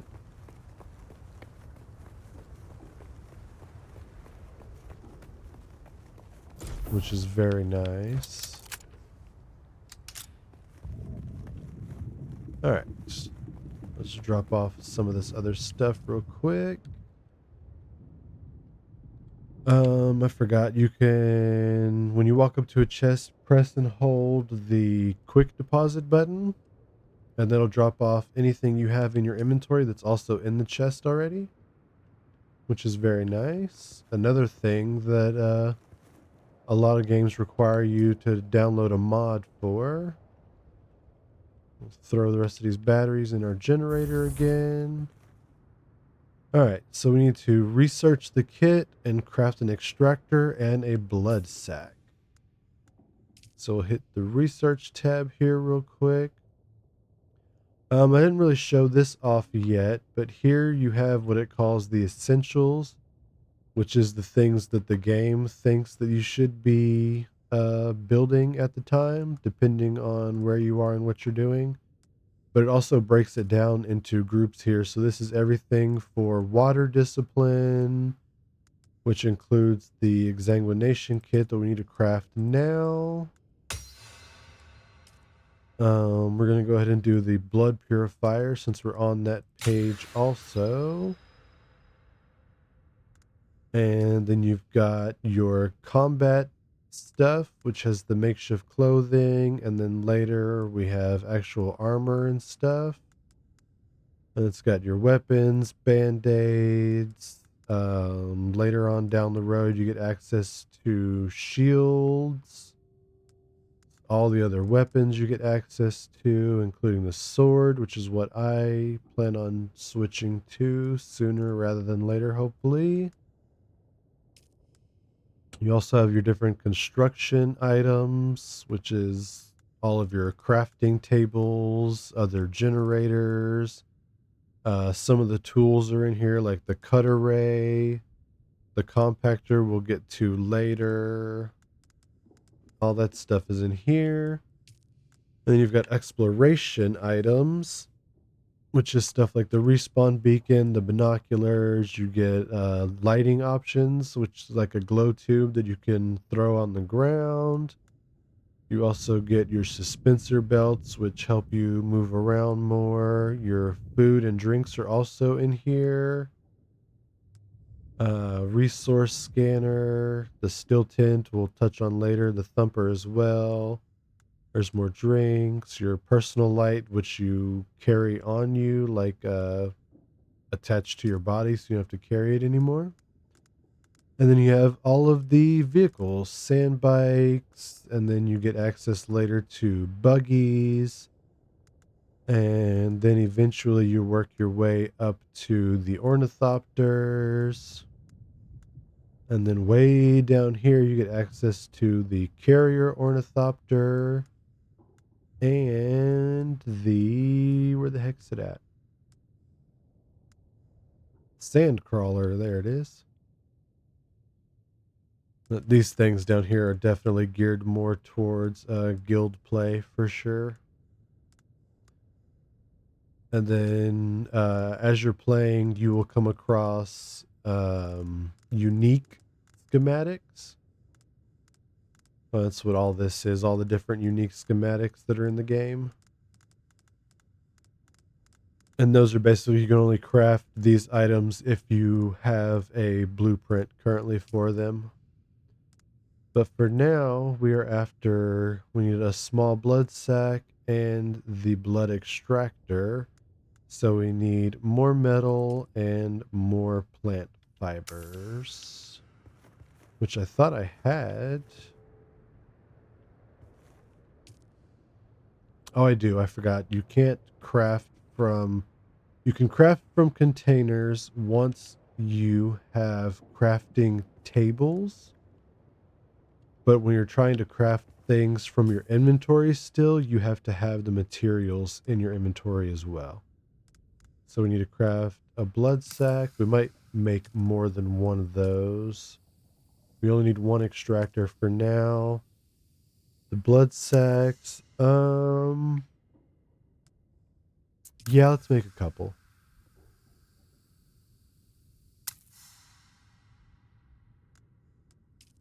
All right, you don't need the blood sacs on your hotbar or on the radial if you're using controller like I am. Let's put it down here opposite the binoculars for now. Let's go ahead and drop those materials back. Oh no, wait. We need to build our first blood purifier. So this is our first refinery. We're gonna try to keep things nice and condensed here, so we'll put it right next to the generators right there, so that we have space for our other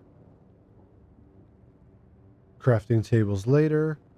And basically here, once you go out and gather blood, is where you deposit to purify it so that it is then drinkable water. So we're going to go out and find some of our little scavenger friends to donate some blood for us so that we can have something to drink.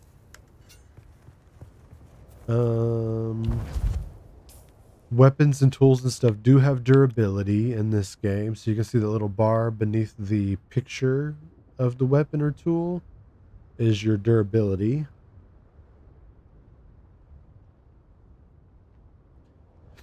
So we are good on this blade still for now. So we're going to run over in here. Oh, heal up a little bit. I didn't realize that drop was going to hurt me quite that much.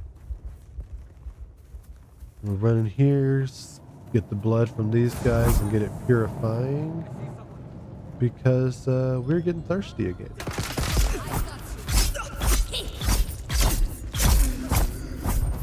You can extract the blood at any time before the body is despawned. But you want to make sure that all the enemies are dead before you start doing this, because you'll be animation locked for a couple seconds here. There we go.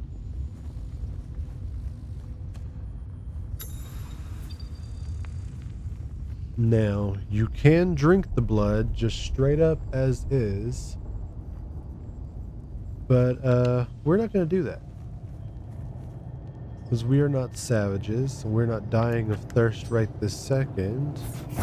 And we've got another blood bag to fill up, so we're going to take this guy out as well as the other one. Who's that Fill our blood Pokemon? bags, because that'll allow us to fill the purifier more than once, hopefully. And we'll get a nice water supply going already.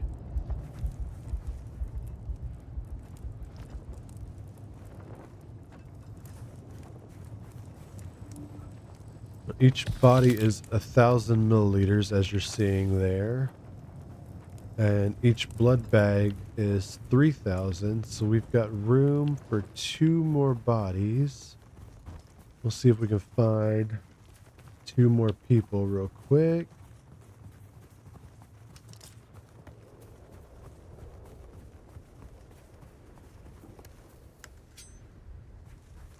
I realize now as I was running past that person, they were drinking water during the day. So I think you can drink the water during the day. You can't harvest it during the day, is what I was thinking of. So I retract my previous statement about drinking from the plants. You can still drink from them during the day. You can't harvest. Because later you'll get access to tools that allow you to harvest the water from plants.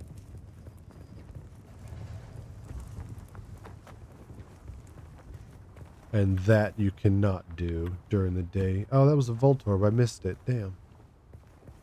Alright, we are about to start dying of dehydration again. So let's get back to base and get this water going in the purifier. Or get the blood going in the purifier, I should say. Turning it into water. And hopefully we will only die once of dehydration. We just got to make it back to base and purify the blood so that we can drink it.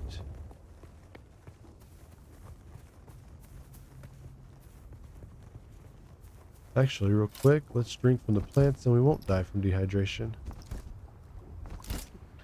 So yeah, I was mistaken on that. You can drink from them during the day. You cannot harvest from them during the day.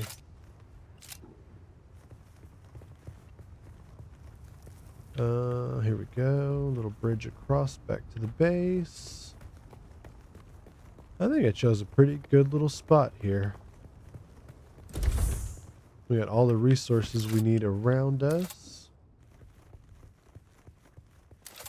Alright, so we got 2 full blood sacks. We just bring them over here to the purifier. And we want to You're deposit. probably feeling it by now, Off-worlder. Spice. It's everywhere on Arrakis. The air, the sand, the blood.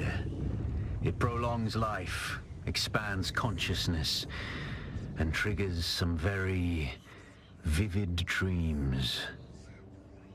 Oh, okay. Things are happening, folks. Things are happening.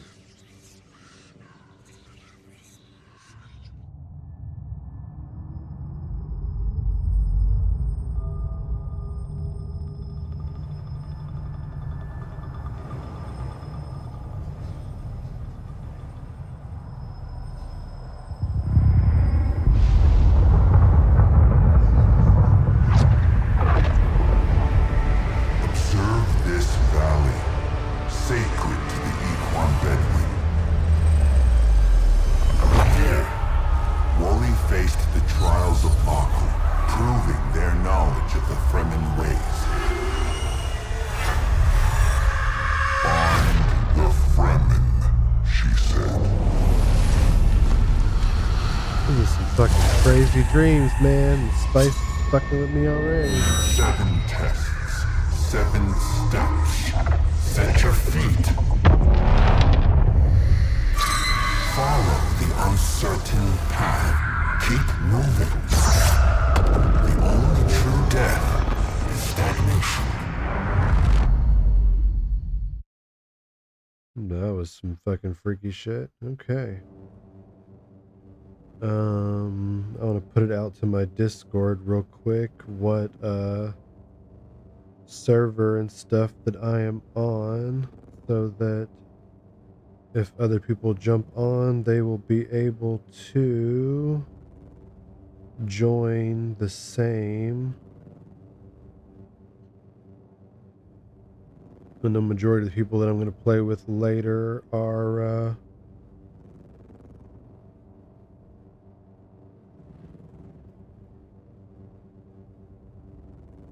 going to be working right now, so they won't be on until later.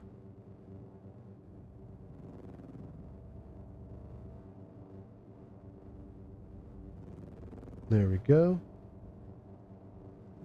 That way, though, hopefully we can all jump on the same world and server and stuff. Alright, so that was a spice dream. Apparently, upon awakening from the spice dream, you are protected from harm for a short time. So that's nice. If that had happened while we were in a hostile place, we would have been safe from harm. Alright, so you see here, as the blood purifier processes and empties the blood section, it fills up the water section. So we have almost 200 milliliters of water here now. We have no way to carry the water with us yet, but we can drink it straight from the machine here and get our water gauge refilled a little bit. All right. So now the quest wants us to follow the dream vision and find the first trial, which is right over here where we haven't been yet. It looks like my map got covered, sadly, which will possibly happen often here in the beta, but I'm not too worried about that. As long as we have markers to go off and find things, we'll be fine. Just empty our inventory real quick. Refuel the generators. We've got enough fuel now to last for 2 days and a couple hours, so I think we'll be okay. And that's real life time, not in-game time. Deposit all of that stuff. Drop the plant fiber and metal back off again. I think I'm going to drop this gear off until we can head to a trading post where we can sell it. I'm going to drop my darts off as well. I don't think I'm going to even bother using this pistol, so I'll probably drop it off here as well. Don't need to be carrying around my construction tool. And honestly, I don't think the binoculars are going to be of any use at this point either. So we shall leave all of those behind here as well to save us a little bit on carry capacity. We will keep our blood bags so we can refill them again while we're out and bring them back and empty them here into the purifier for more water. Let's go ahead and have a drink before we leave the base. And we will head out for the first trial. Try to find some enemies along the way to kill and fill up our blood bag. I'm going to try not to fill up our inventory too much.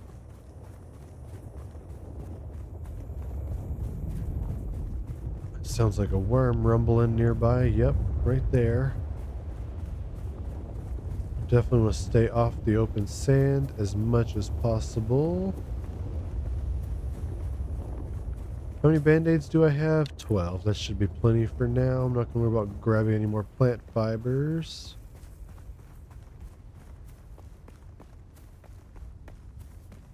Alright, luckily that worm just passed by because we're going to have to cross here. We'll use our Bene Gesserit sprint. I forgot how it worked for a second. I was doing it wrong earlier. It's a press and hold and then release thing, not a tap thing like I thought it was.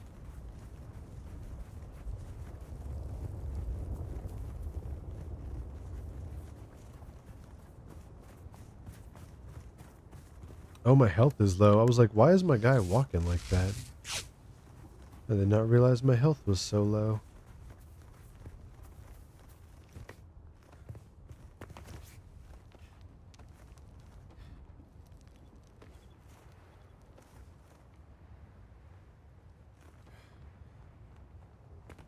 Woof. This is a much bigger area. We have to cross here.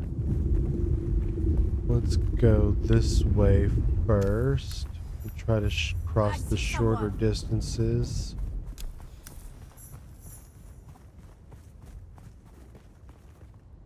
I hate that the sprint is being wonky. That really sucks. We can't drink from the plants right now because our water meter is above that point. Alright, so we need to look for rocks to cross to. Let's climb up here and look real quick. Because we need to go that direction out there. Let's keep going this way, I think.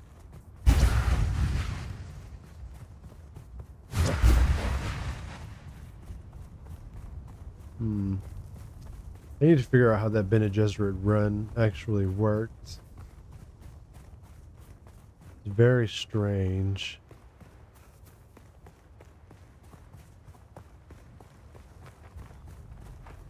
That symbol on the map there that says it's 8,000 meters away is a sandstorm. Oh, there's an enemy right here while I'm trying to explain things. They're gonna shoot me, fucking assholes. The water is mine! No, my water is my own. Get out of here, guy. Shit, they are wrecking me a little bit here. Get down off of there so I can stab you. Jesus. Alright, let's use a band-aid real quick, and then we will extract these guys' blood so we can take it back to the base and purify it after the trial. Where'd the other one die? Hello? Oh, there he is. We don't want no darts. We'll leave those behind. As I was saying, that symbol there on the compass is a sandstorm. So if you open the map, you can actually look and see. So the sandstorm is here, and it's coming across the map this way. It's only a level 1 sandstorm, so it's nothing that would kill you immediately if you got stuck in it, but you still would want to get out of it as soon as possible. And we can't see the actual size of the sandstorm because of the fog of war that's still covering the map. But likely this is the center of the storm, so it extends probably all the way down to this point, and then all the way up to like here-ish maybe, and it travels slowly across the map from one edge to the other until it goes back off again. That there, as we may find out later, I don't want to fuck with them right now, but we might mess with them later, are the Sardaukar, which is another faction out here, and they are searching for us, basically all the players. If you get caught in that spotlight, you will be trapped in a suspensor beam for a few seconds while they deploy Sardaukar troops. And then you'll be released from the suspension, and you'll have to fight through them all.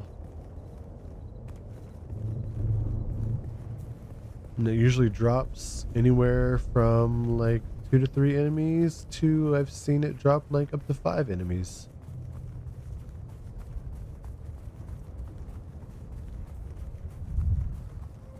And sometimes they are shielded, so we really don't want to mess with them right now. unless they sneak up on us. Oh, there's a worm. Cruising on. Who's that Pokemon? There. Coughing. I think we have coughing. Let's check. It's not going to tell me, so fuck it. We'll just throw a ball at it.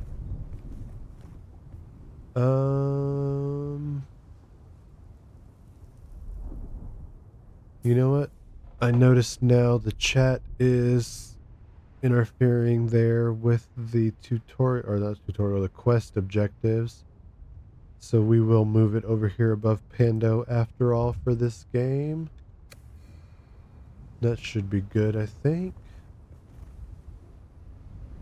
I don't feel like messing with any more enemies right this second. We already started filling our blood bags back up again. We'll kill more guys on the way back from the trial, I think. Uh-oh. Oh, good. I didn't fall far enough to get hurt. That time I did. It only hurt a little bit. Might as well heal myself up, though, while I'm here and safe before I forget and end up bumping into somebody who wants to fight.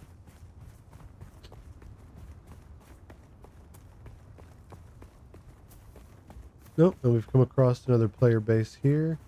Oh, they didn't build the square. Look at that. Oh, they did, however, build on top of some of the frickin' dew plants. Please don't do that, people.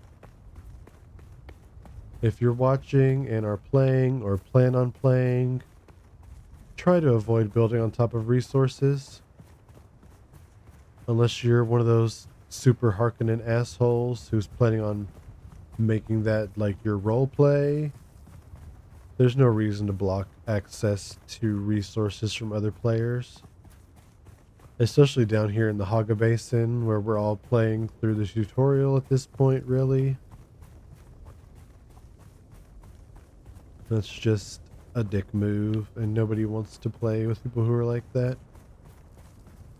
Well, I guess except other people who are like that. Probably like to play with each other. Giggity. Oh, we got another little enemy camp here, it looks like. Can take out a couple of these guys and fill up our blood bags a little more. We still got room for 4 bodies, I believe. There's someone here. Eyes on hostile. Whoops, we fell down the hill.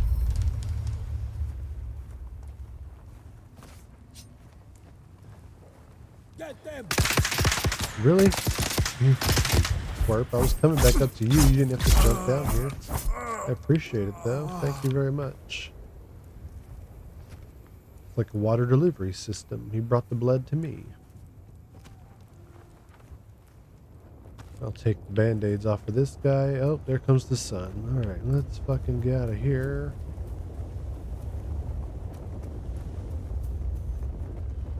Switch back to my knife in case we come across anybody else. Oh, I lost track of the quest. Oh, there it is.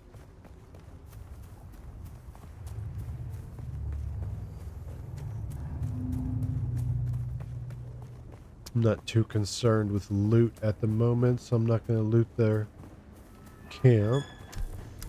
This here is an actual enemy outpost. That's what that symbol on the compass is. We will mess with those a little later. I believe there's a quest to do so. But those are usually have multiple enemies and multiple loot caches and stuff to collect. And they also have intel that you can grab. Alright, so here we have the symbol for the cave again, but this time it's purple to those of you who don't have colorblind issues like my buddy Radio. And that means it is a trial cave.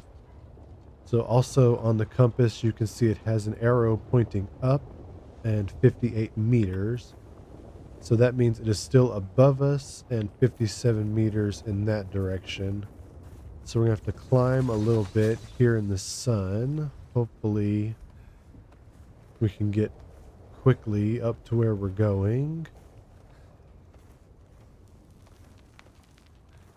If our water level gets too low, we do have 2 blood bags that we can start drinking from. Like I said earlier, I would prefer not to be drinking blood because I'm not a vampire. All right, and here we have the entrance to the first trial. I plan on doing a few TikToks and stuff, giving locations of these things. So we're going to look at it here on the map real quick. So where we first spawned in was down here where this respawn beacon is. We built our base over here to the northeast of that. And now the first trial is here to the west. And there you go. So we're going to head inside here and see what the first trial is all about.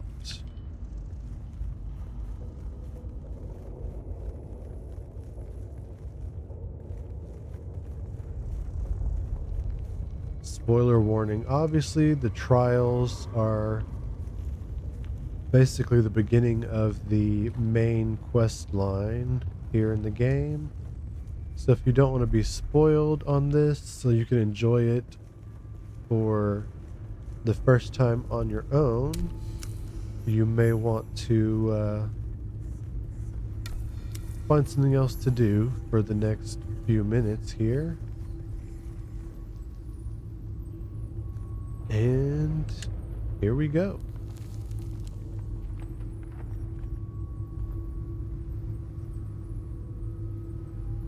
Something beyond this place that could not yet reach. What? Follow your sight to the first trial. Is this not the first trial?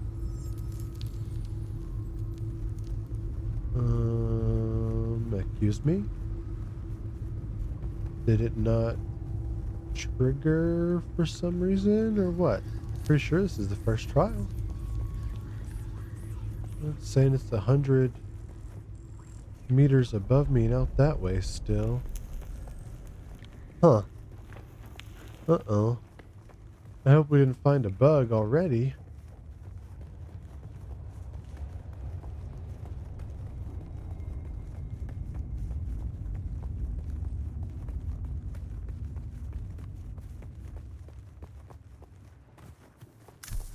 Ah, there we go. Now we triggered it.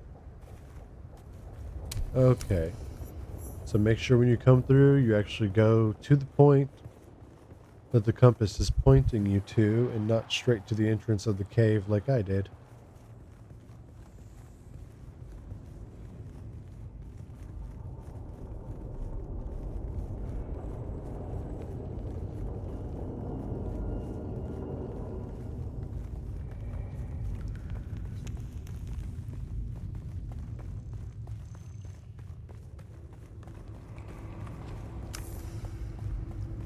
Okay, here we go. Now we can interact with the altar.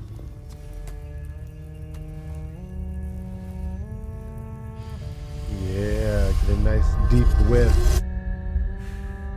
That's good stuff right there, man. Yeah, look at them pupils dilate.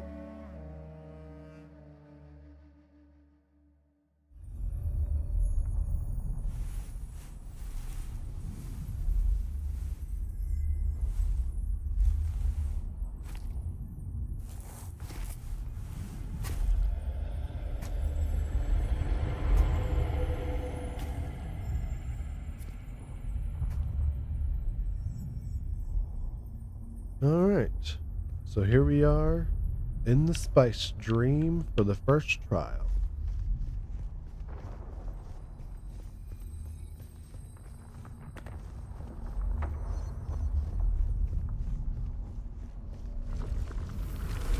Who is Oh. it that thinks? Ibn Kirtaiba.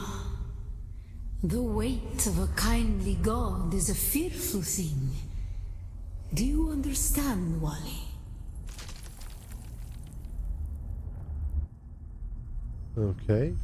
Spooky sand lady. Our God gave she's us the burning eyes of Allat and the words of the Kitab al-Ibar.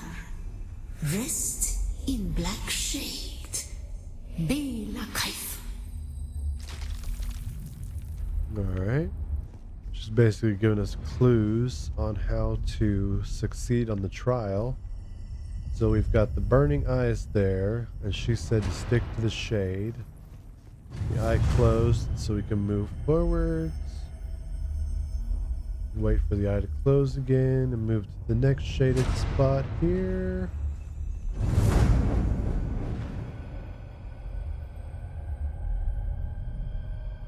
And we're basically following the trail of glow globes and stairs, which is what these are here, glow globes. There's another eye here in front of us. Uh-oh, we got caught in the beam for a second there. Okay. Oh, it closed. Oh, it didn't close. I thought it closed. Is it gonna close? Maybe this one doesn't close. Can we sneak through here? Okay. We're just gonna be sneaky and stick to the shadows. Alright. Where's the next When we one began at? Oh, our the sand people are back. Oh, we there's multiple. suffered until suffering was a thing we came to know within our souls. Oh. Arrakis is suffering. When we found it, we were home. For anybody not versed in the Dune universe, Arrakis is the actual name of the planet Dune. Dune is more of a nickname for the planet because of the sand dunes, obviously.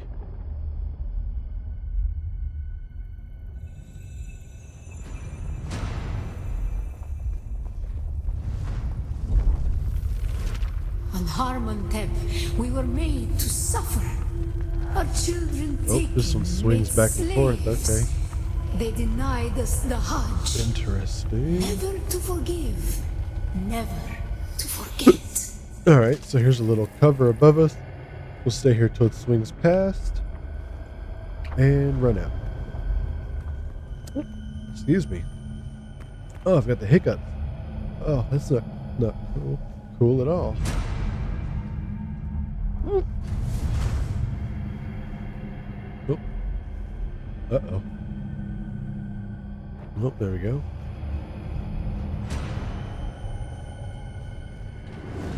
Wait for it to swing past again. Did it already swing past? Oh, there it goes. Ooh, that was close. I almost fell down. That would have sucked. The weight of a kindly God is a fearful thing. Did not God give us the burning sun You to can. defy? Suffering It's not technically leads dying to because we're not defiance. here. And where Our does body is still back at defiance the altar. lead? But you can fail at certain points and it will take you back to a checkpoint, basically. Did I go the right way? I don't think I went the right way.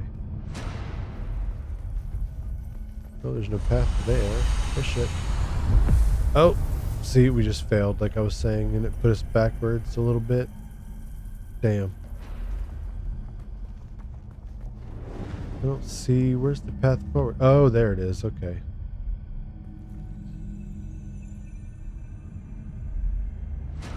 But yeah, we got caught and it sent us back just a little bit there. No big deal. I think we need to go over here.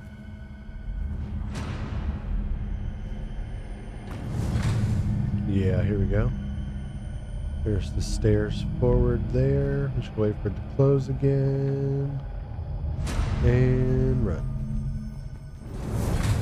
Alright. Ibn Qutayba. Oh, she's back. Defiance leads to thought. Who is it that thinks? I try not to think. Those who suffer. Oh. Remember Harmontep. Bila Kaifa. Yeah, thinking leads to Who's that suffering. Pokemon? But apparently those who suffer think. Shieldon. No thank you. That's not Gen 1 either. Ibn And there we go. Qadama. Trial complete. Defiance leads to thought. Who is it that thinks? Those who suffer. Those who suffer. Remember Harmontep. Bila Kaifa. Right you are.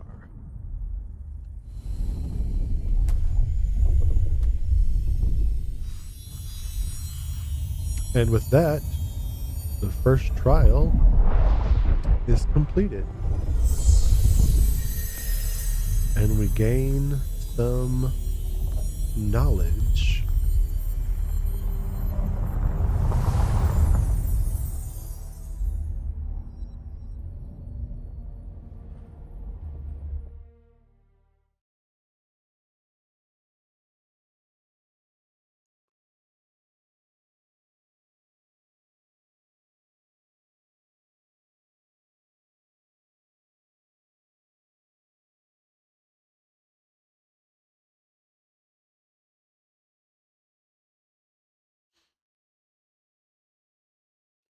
These loading screens don't happen often, but man, when they do, they take a hot minute. New Twitch follower. Welcome in. Thank you for the follow. I appreciate it.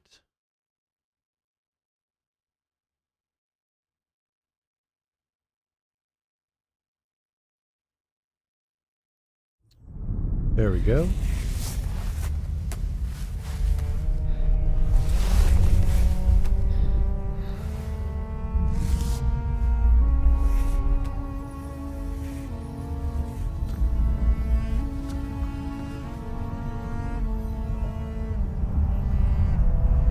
That's some weird graphic shenanigans Still going there, on there with the cake. Offworlder. Your signal drifted for a moment. No matter. A thought occurs. When the Sardaukar began their purge, many Fremen were slaughtered. The ones that were not abandoned their caves, leaving valuable resources behind. Valuable resources that just might contain the makings of a still suit. Take what you need. Their ghosts will not object. All right, so completing that trial unlocked the first still suit. So we now have access to the scavenger still suit. We're going to need to go and gather materials, which is what he was talking about. The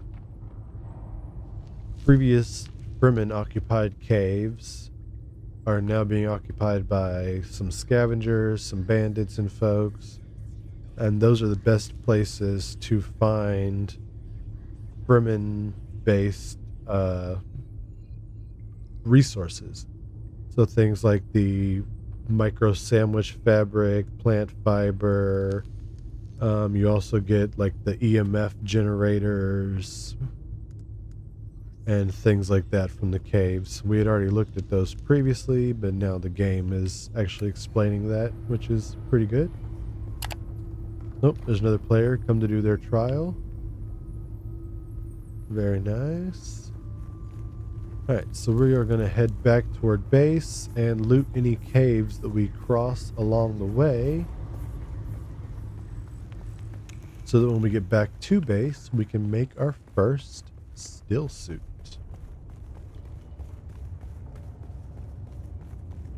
Oh, that was good timing. It's nighttime outside. We can find some plants to drink from real quick, so we don't have to drink the blood that we harvested.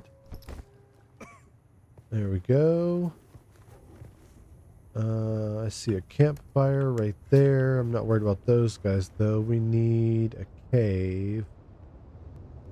So you can see on the compass, there's a cave 297 meters that way. That's kind of in the direction of the base. Not really.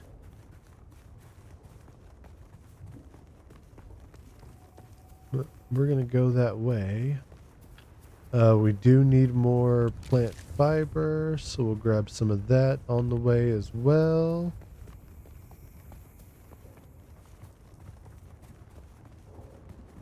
I know there's caves around the base, so we'll just head back toward the base. Hopefully there's a place to cross here. I might need to go that way, actually. I think we're on the edge of Haga Basin here. Yeah.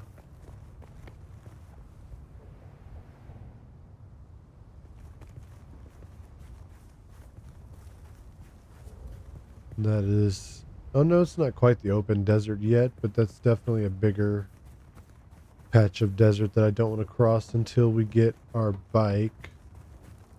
So we're going to backtrack and cross right here real quick.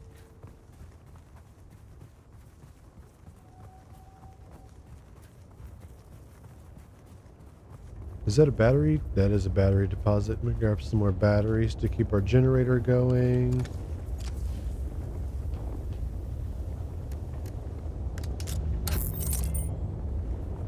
That sounds like a Sardaukar ship nearby. Let's look at that. Okay, they're over there. We don't need to worry about them right this second. They're not quite close enough to us to be a concern just yet.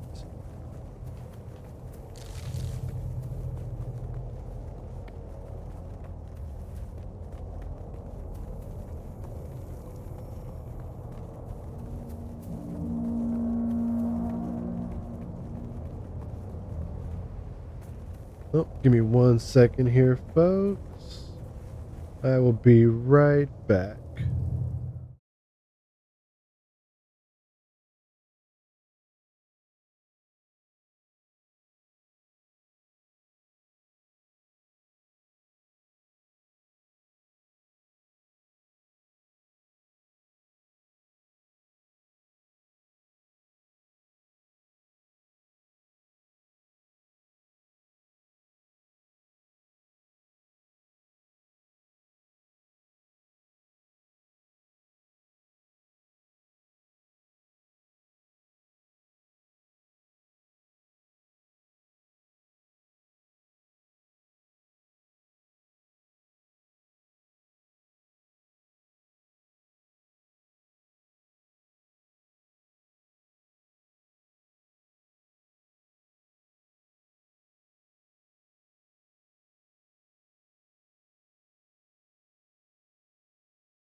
Alright, sorry about that, folks.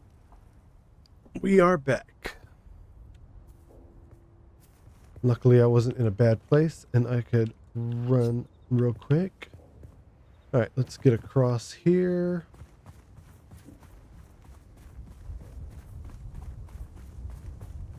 Oh, there wasn't even any warning sign there. Okay, not bad. There are a couple places here and there on the open sand where it looks like a worm should be able to get you, but that was one where it wasn't quite big enough, I guess. Now here we should get worm sign for sure. Yep, there it goes.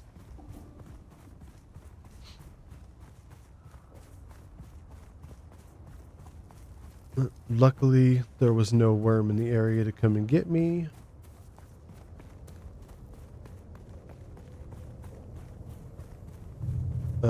Did I already fill my blood sacks? Yes, they're both. Nope, I got room for one body. Alright, let's do another extraction over here. There should be somebody.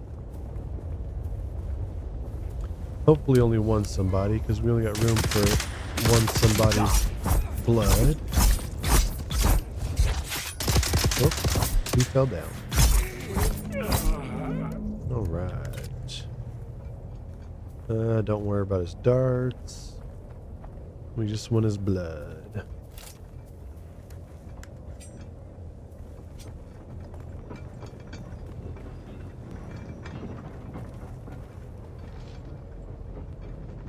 Oh, excuse me. Let's see if he had any good loot up here in his little hideout.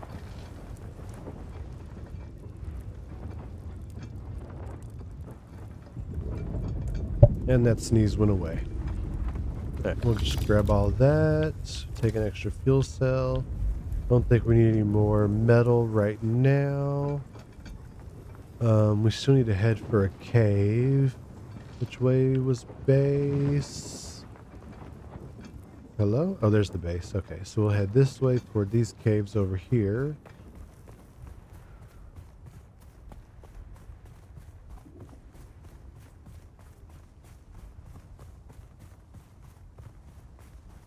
Some more copper deposits. We'll need more copper later. Don't need any at the moment. Oh, here's a cave entrance right here. There's a guy out here though. We'll take care of these ones. Oh, we'll go after the ranged ones first. They're more of a threat. There we go. Too easy. You got any loot? No? You got any loot? Just some darts? Okay. We filled up our blood bags, so we can't harvest any more blood from these guys. We will take all their loot though. And then we can head into that cave. Where was that cave at? Oh, there it is.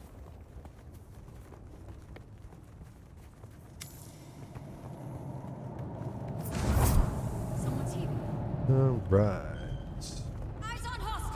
Take these guys out real quick. Very nice. That one's got some darts. This one's got nothing. Alright, and let's have a look for the loot here. We got some band-aids. What else? There should be another chest. There it is. Alright.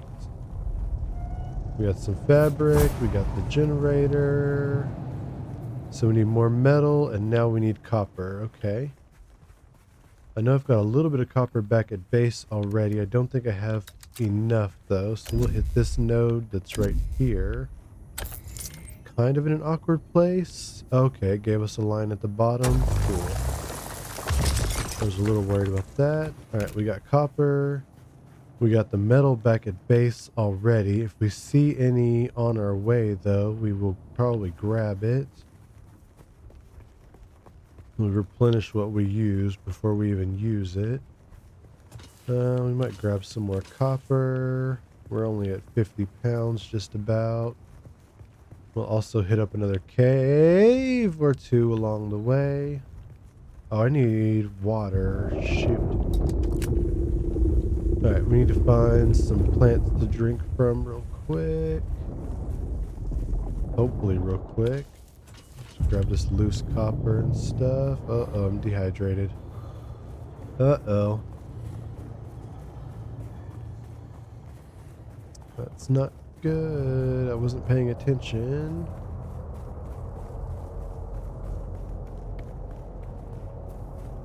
Have I crossed this way already, and did I find water nearby? Looks like there's some a little to the north of us right here. Let's go back that direction. Oh, yep, right there. I would have just passed right by these in my panic, so luckily they were on the map.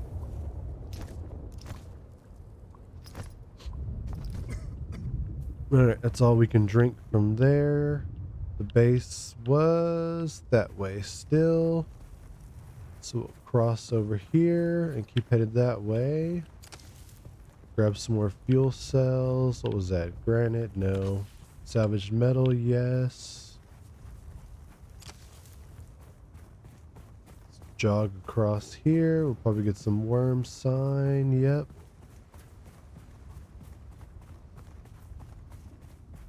I'll probably sacrifice myself at some point. Pokemon? to the worm so people can see that. Choodle? No thank you. Not Gen 1.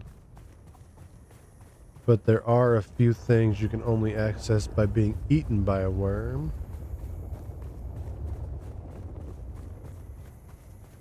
I don't want to spoil that though, so we'll see it if and when we see it. Let's grab some more copper.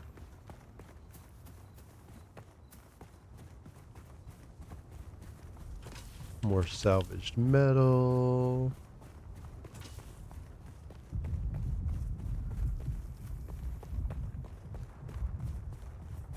Run across here real quick.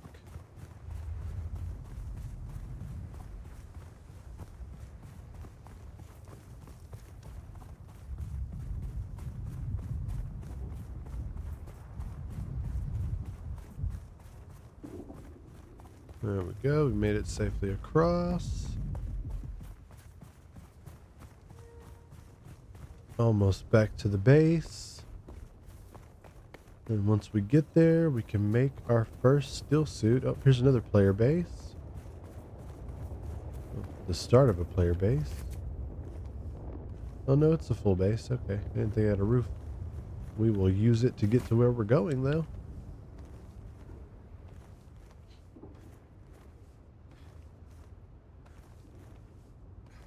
Thankfully it's night and we don't have to worry about hiding from the sun right now. We're not going to make that. We may have to climb down then to get across. There we go.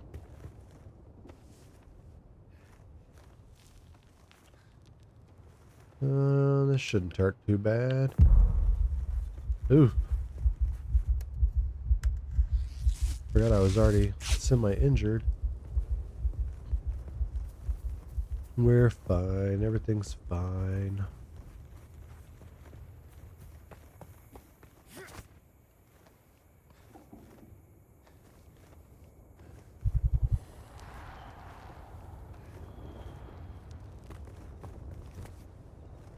The sun is coming up though. We've got another 169 meters to go till we get back to base.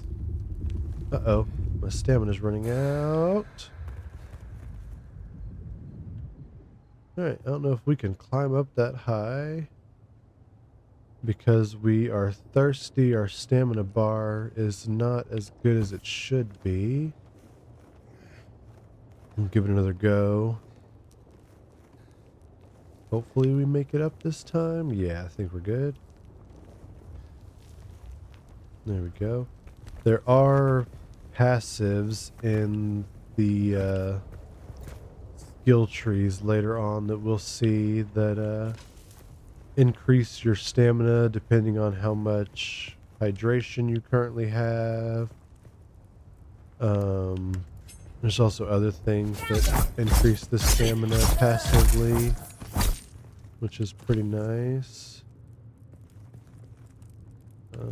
Grab these loose metal and fuel cells here.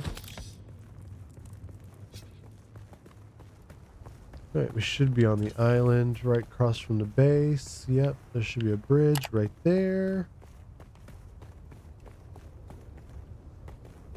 Alright, we made it home.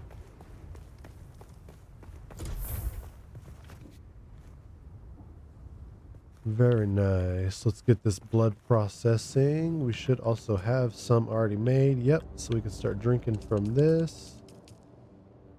Very nice. Let's have a drink here. Okay. It still wants us to gather salvaged metal, but it's not counting what we already have here at base. So we'll just grab that out real quick, and that should complete that. Yep. Very good. We got a new schematic available.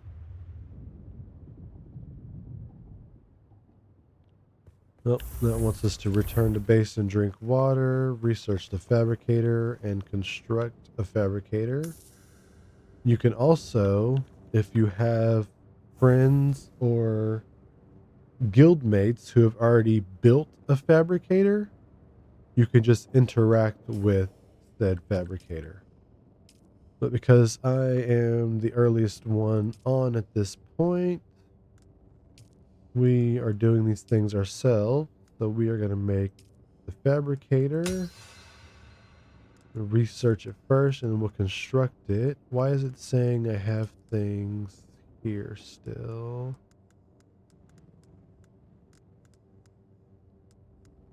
Why does it say there's something new? There's nothing new here. Stop it.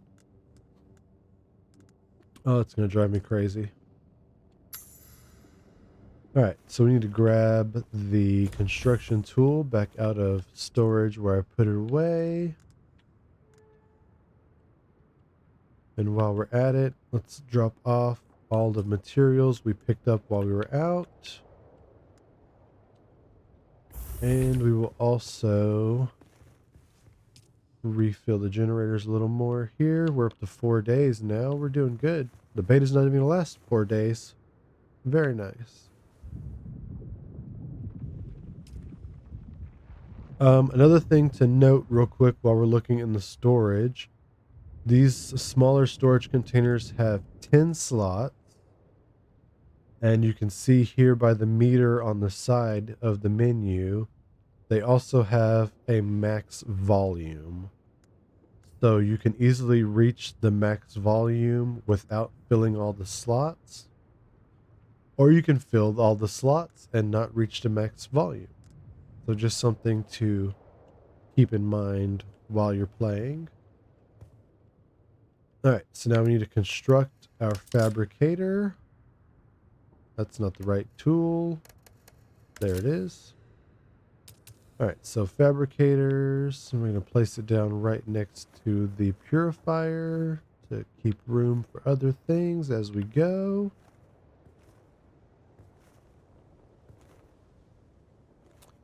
They don't necessarily need to be right on top of each other, but better safe than sorry, because they have to go around and rearrange everything, which drives me crazy. Alright, like I said earlier, as you can see, we have nothing in our inventory, but the crafting stations connect to your chest, which is very nice. Another system that they have in place here is the circuits. So you see here, this is the storage of the fabricator, and you can have it, the circuit on the left side, this little drop down menu here, is where your materials are coming from. And then as items are crafted with the fabricator, your materials will go into these slots as they're crafted, which you'll see here in a minute as I start making the still suit. Or if this storage of the fabricator itself is full, then you can have the items go out to a specific storage box. So say I set this output to circuit 8, and then I change this storage box over here. If you change the input for this storage box also to circuit 8, and then let me grab, we'll use the darts for this, make it easier. If we come back to the fabricator and fill up the storage with darts,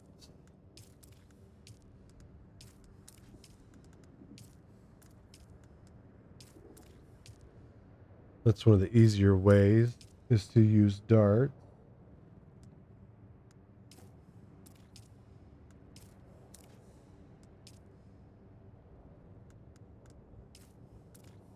So now you see the inventory here is full. It's at 10 out of 10 slots. So we go back to the fabricator now and start crafting the still suit parts. The still suits, like I said earlier, most of your gear pieces are a 5-piece set. The still suits, however, are just a 4-piece set. You have your gloves and headpiece and boots like normal, but the chest and leg pieces is one full piece for the still suit. Alright, so you see it's crafting. We already made the gloves and mask. And instead of being here in the storage, which we can show that real quick if we just combine some of these stacks back together, you see it deposited the boots in here.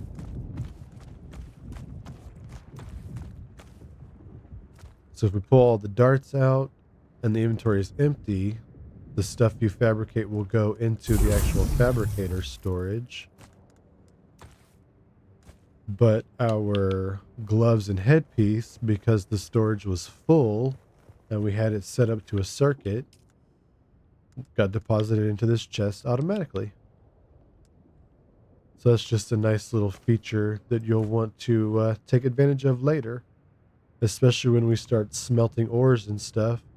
You also have the ability with this other menu right here to access all of your other inventories. So we only have a backpack here currently, but say we had a sandbike, buggy, or thopter parked within the bounds of the base. It doesn't need to be inside of the building itself, but it just needs to be inside of the bounds, which you can see when you use the construction tool.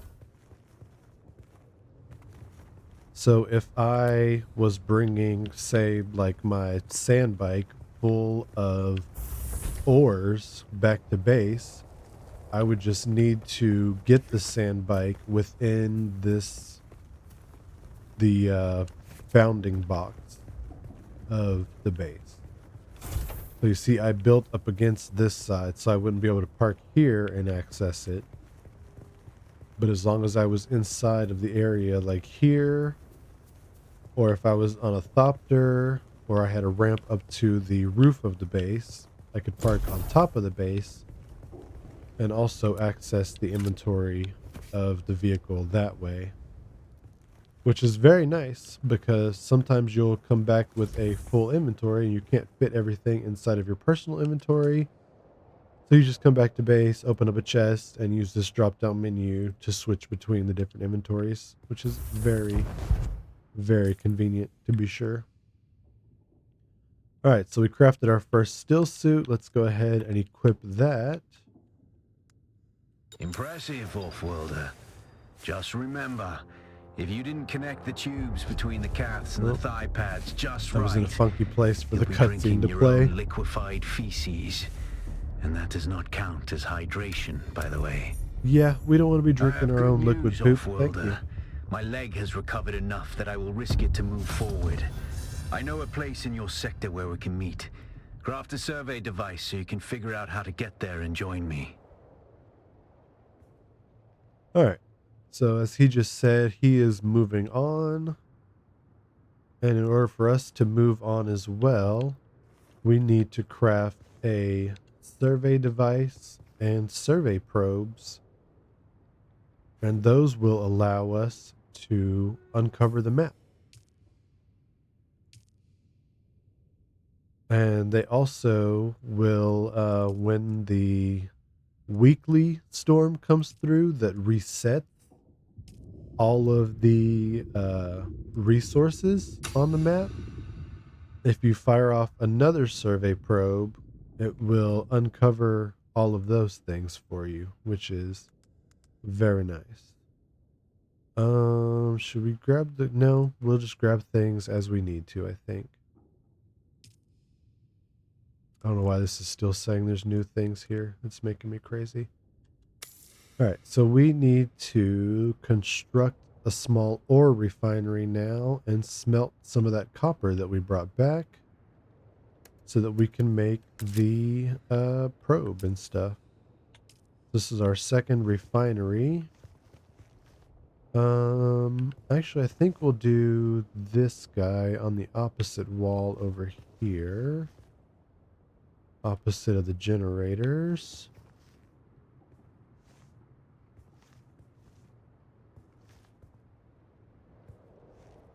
What is it still blocked by? Oh, it's too close to you. Who's that Pokemon? Who is that Pokemon? Morgrim? No idea. Oh, wait a second. You know what? Oh, no, that is the back of it. Okay. Yeah, that's fine. I thought for a second we were putting it the wrong way around, but no, we should be good putting it this way around.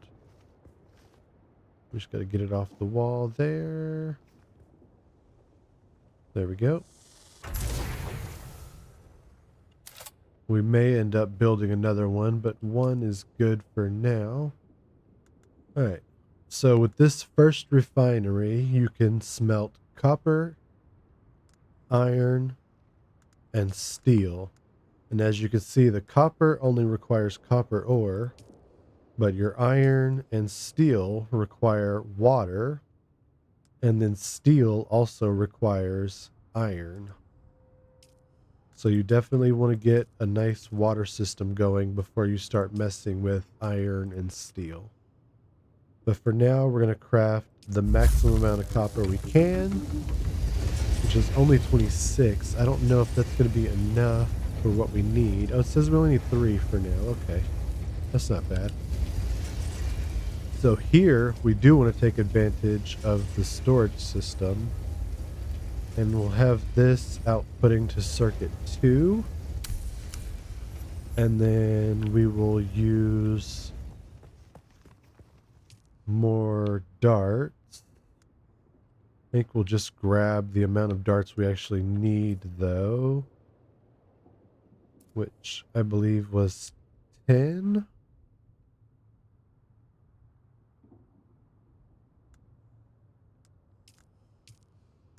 We'll leave the rest here in storage.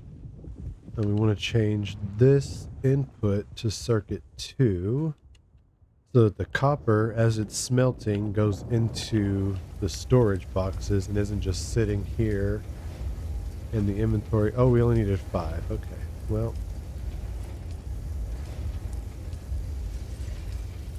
That's fine. We'll take the extras back.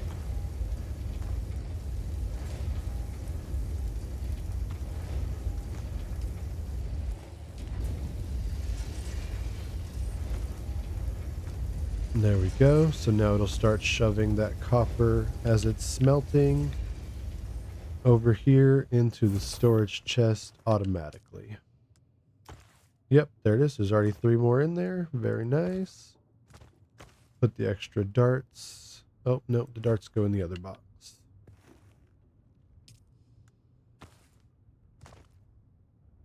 Alright, I already know the place we're heading is going to be a trading post, so we will grab all of these things that we don't need anymore, our old clothing and everything, to be able to sell. And we want to research the surveying kit and then make a probe launcher and at least a probe for now.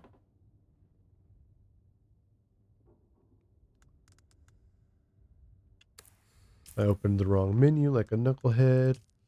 Alright, so over here in your exploration tools, you have the surveying kit, which is both the launcher and the probe itself. Alright, now that we have access to those, we craft them here on the fabricator. So we'll make a probe and a launcher.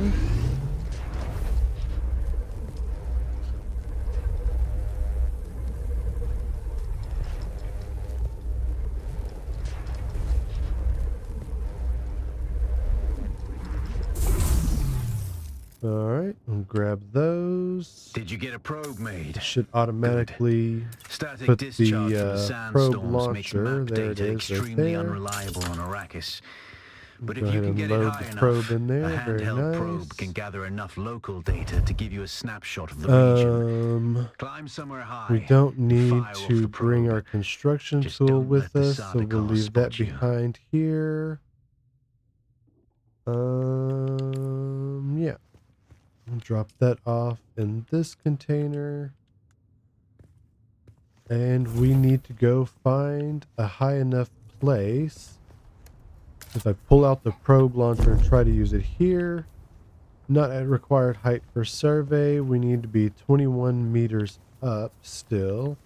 So I think maybe if we head for that peak up there, that should get us high enough to be able to launch the probe.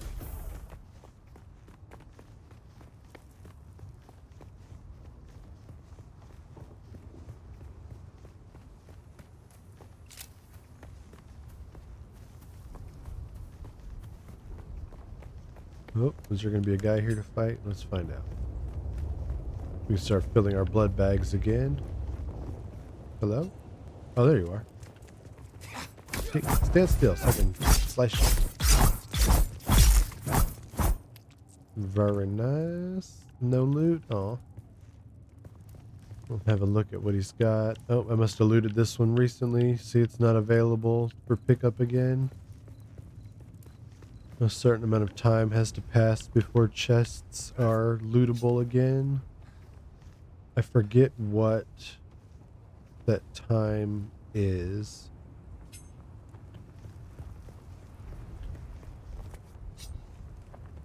Alright, so we want to try to climb up here. We're not going to be able to make it all the way up, I don't think. So we're going to need to try to get onto this ledge here. And then take a second to recover stamina and then continue climbing. Gonna be close. Oh, we made it up. Okay. Actually, we might be high enough right here. Let's see. Yep, there we go. All right, one thing about the survey probes, if you can, just stay where you launched it. It takes like 20 seconds. As long as you're not in a dangerous location, you don't have a sandstorm coming your way like we do now. And you want to let that timer run out. Very good. There we go. Because because if you move in the wrong direction and you get too far away from the probe, it will stop. From rocky ground to And you rocky just ground. lose Learn how that far you probe. can move on sand before the worm comes. Alright, so And remember, look the sandstorm, both you can ways see it before you there, is cross headed the our desert. direction. Our base is down there, which we should be able to get back to base in enough time to avoid it. But if you are not near enough to a base, what you may have to do is take shelter out in the open. And as long as you can find like a little crevice or something like this, and you see right here below my camera, it says I'm sheltered currently. That means that I would be safe from the storm that's coming in. And so I think we'll actually stay here. But you see, if I move out of this little crevice, I am now unsheltered and the storm will get me. So now we're sheltered again and we don't have to worry about taking damage from the storm. Sector weather alert. A large sandstorm is approaching. And basically everything out in the open that's not covered by a base shield will take damage from a sandstorm. That's very important to think about once you get access to vehicles. You do not want to leave a vehicle out in a sandstorm because the sandstorm will tear it apart. Some vehicles later on down the line have enough health to survive a sandstorm at least, but vehicles like the early sand bike that you'll get, one sandstorm and it will probably be toast. Alright, so now the survey probe. Oh, you can still see the sandstorm moving past us here, like I mentioned earlier as well. This little different colored from the fog of war area is the sandstorm that's still moving through here. But yeah, we launched the survey probe and that basically uncovered all of Haga Basin South. So as you can see, the area north of us is Vermillis Gap, eastern and western And then, oh no, it didn't uncover the whole south. Why didn't it uncover? That's not good. We may have to log out and log back in again because it should have uncovered the entire Haga Basin region with the probe. Let's see, it pulled up some more markers for us, but didn't uncover it. Let me real quick, let's see if that fixes it. If we just go back to the main menu and come back in.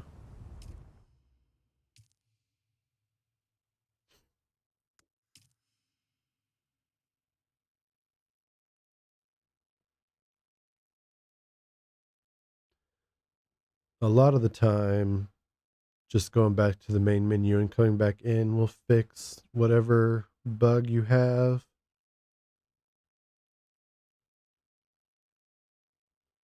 But sometimes you do have to shut the game down all the way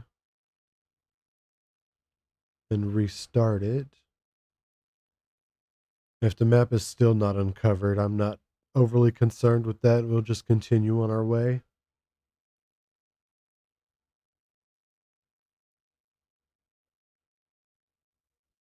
That's another thing to remember if you're playing this weekend. It's still a beta, folks. There's no reason to get uppity or concerned. See, there we go. So now we've got the entire Haga Basin South uncovered. Over here we have Sheol, and then Western and Eastern Vermillis Gap.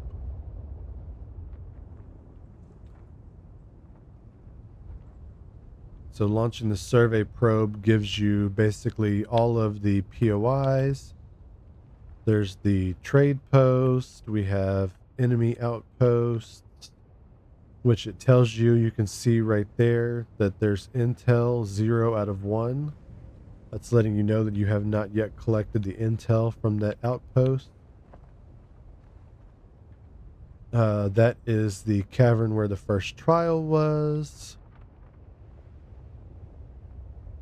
And then you've got scavenger camps and the Fremen caves also. And these are shipwrecks, not to be confused with crashed ships that we might come along and find later. You also have Imperial testing stations, which will have quests that will point us in the direction of those later. What else? If you zoom farther in, you can actually see the resources that you've already come across as well. And if you run around with like the hand scanner or later an ornithopter scanner, you can use those to scan big areas so that you have those resources on the map as well. But like I said, the ones you come across as you're out exploring will automatically pop up on the map, so very nice, I think. Alright, so we are ready to move on. We're going to go to the trade post, which is not giving me a marker for some reason. I don't know why I don't have a quest marker now.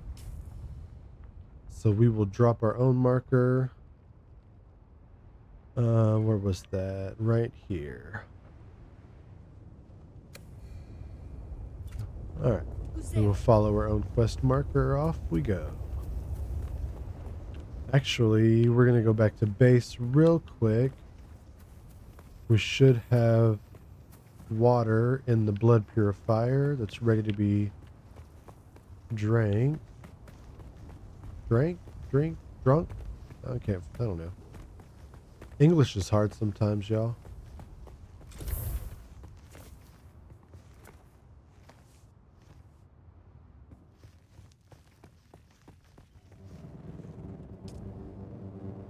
Oh yeah, nice. It's full. Very nice. We'll have a drink. We'll go ahead and fill our meter all the way up for the first time. Look at that.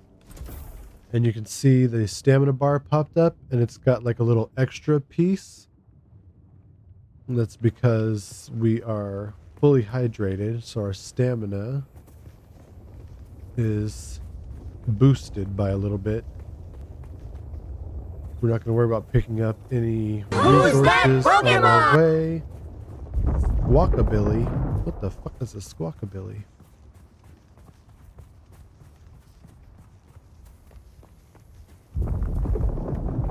Oh, you know what? I should have brought my Solaris as well. Yep, let's go back. We are headed for the trading post, and we'll be able to sell the junk that I have to earn a little bit of Solaris, but we should probably bring the Solaris that we already have with us. I don't know what all they'll be selling and what all we will want to buy. I think I might also put more doors on the base now that I'm looking at it and coming to it from the other direction. Come on, get up there. There we go. So we may pop another couple doors like on this side and the opposite side. That way we don't got to run all the way around depending on where we're coming from.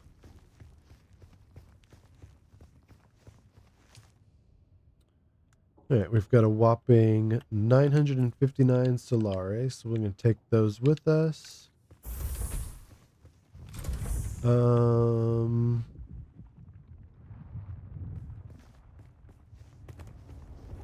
Yeah, I think that's all we need. Let's go. I was thinking about possibly grabbing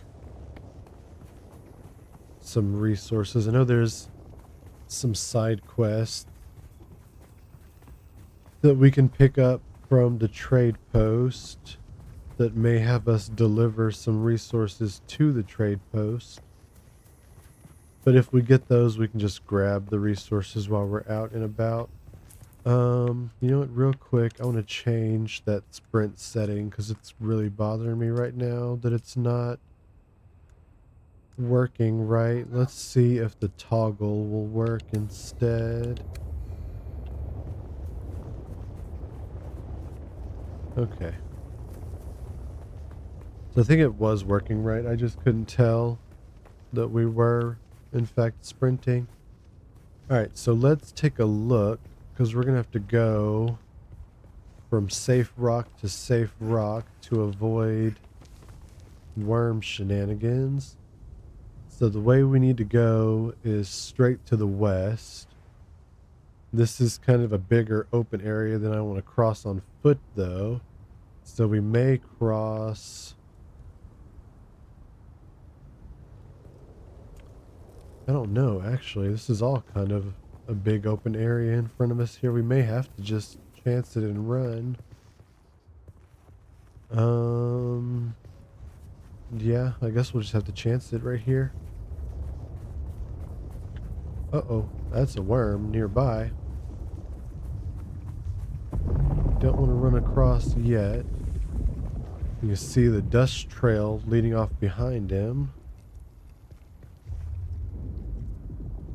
You definitely don't want to cross open desert with a worm that close.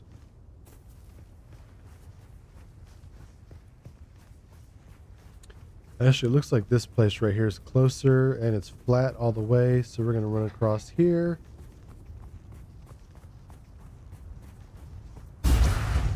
Nope, I still need to figure out how to work that freaking Bene Gesserit shenanigans. We'll just run for now. Better safe than sorry. There we go. Now we're safe here on the rock again.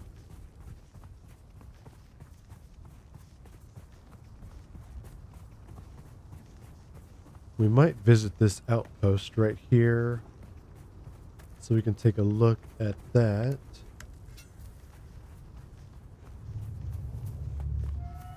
Alright, so here we have our first enemy outpost. So like I said, there's going to be more enemies than there have been at the camps. And there is a possibility... Oh shit. Oh come on man, I was trying to use a band-aid. Why are you like this? There is a possibility that we'll come across some shielded enemies. Oh, there's one right there actually. Come on, band-aid. There we go.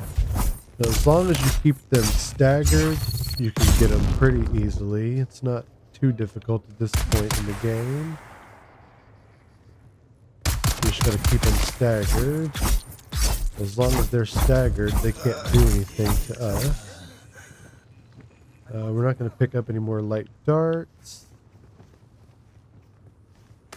Nobody else has any loot except for more light darts. I was about to start getting the blood from the bodies, and then we got shot. Where's that guy at? I don't see another enemy. There he is. Well, there's another. I don't think that's the one that was shooting us. Alright, they're down. Is there another one anywhere in here? We'll come back through and loot and grab stuff in a second. I just want to make sure there's nobody else that's going to stumble upon us and try to do us a murder. Here we go. And we're going to fall down. That's okay. Alright, so we don't lose track of the bodies here. We're going to start with her.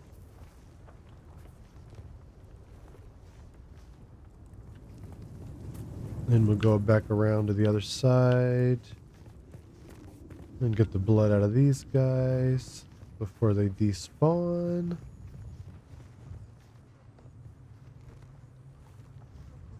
We've got enough blood bags for 6 bodies. It's 3, 4. Did I already get this one? Nope. It's 5. And then the one inside. Cool. There was enough bodies here to fill up my blood bag. So I don't need to worry about that for a little while. I do need to find a little more salvaged metal to make a new knife. We don't need any more batteries right now, so we're going to leave those behind. But make sure you look at the generators to grab batteries when you're looting. Here's another kind of chest. We'll go ahead and grab everything from that. Here's a chest we're already familiar with. I saw the intel as we were running through. This chest holds ammo, light and heavy darts. We only have access to light darts right now, though. This is the intel. You want to grab this, and it'll give you more intel points. So we got 3 from picking that up. And the intel points, in case you didn't notice it yet, are used for research. So right now we have 13 intel points, which we can use to unlock more things as we gain access to them. But these are locked right now still until you use more intel on the... You basically have to spend intel on the first category before the next category will unlock for you. So we need to go through and look at other things we can unlock, like the chemical refinery. And what else? We can't get the glow tube yet for some reason. We can unlock the first sand bike. It's going to be a little while before we mess with that, though.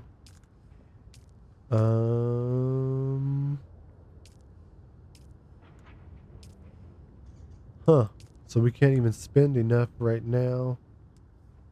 We have to wait until we do certain quests to unlock these. That's why they're still locked. Same with the glow tube. Alright, so we're going to keep moving for now. So we got the intel. So now if we look at the map, it'll tell us at this outpost where we are, we have 1 out of 1 intel already collected.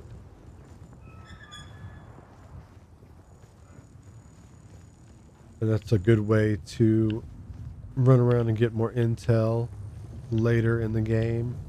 I don't really need to do that right now because I can't unlock anything else. But once we gain access to more recipes, we will need intel to unlock them. And that'll come later.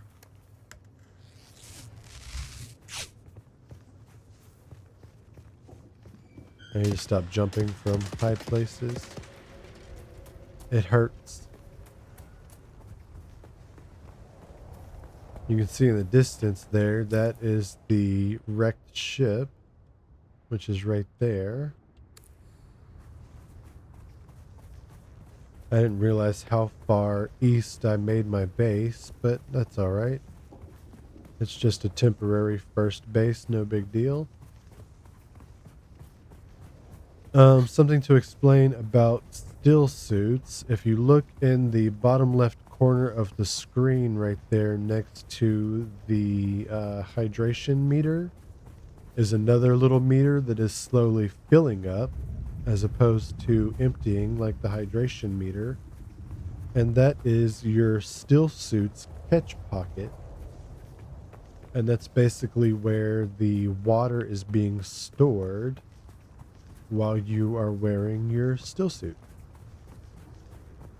So for those not in the know of the Dune universe, still suits collect the moisture that your body produces while you are running around and doing things, and it keeps it inside of a catch pocket for later consumption. And that includes when you go to the bathroom inside your still suit. It collects, and there is a system built into the suit that will circulate and purify your body's waste, all of your body's waste, and it will purify it into drinkable water for you. Isn't that nice? We love still suits. We're basically going to live in still suits. Uh-oh. We need to find some shade here. Hopefully this is enough shade to hide. Yeah.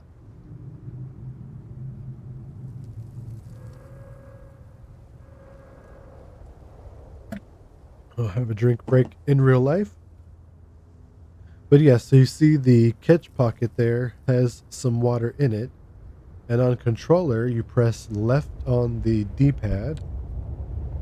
And you see my water meter moved up, and we drank 38 milliliters of water. We drink a little bit more, and we might as well drink the entire catch pocket.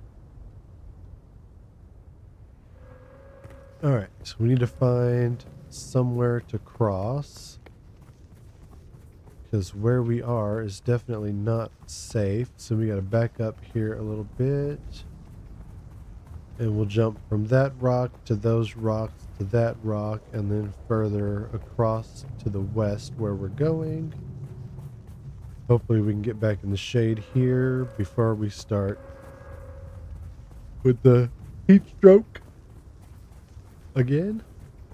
There we go. We made it to the shade just in time again.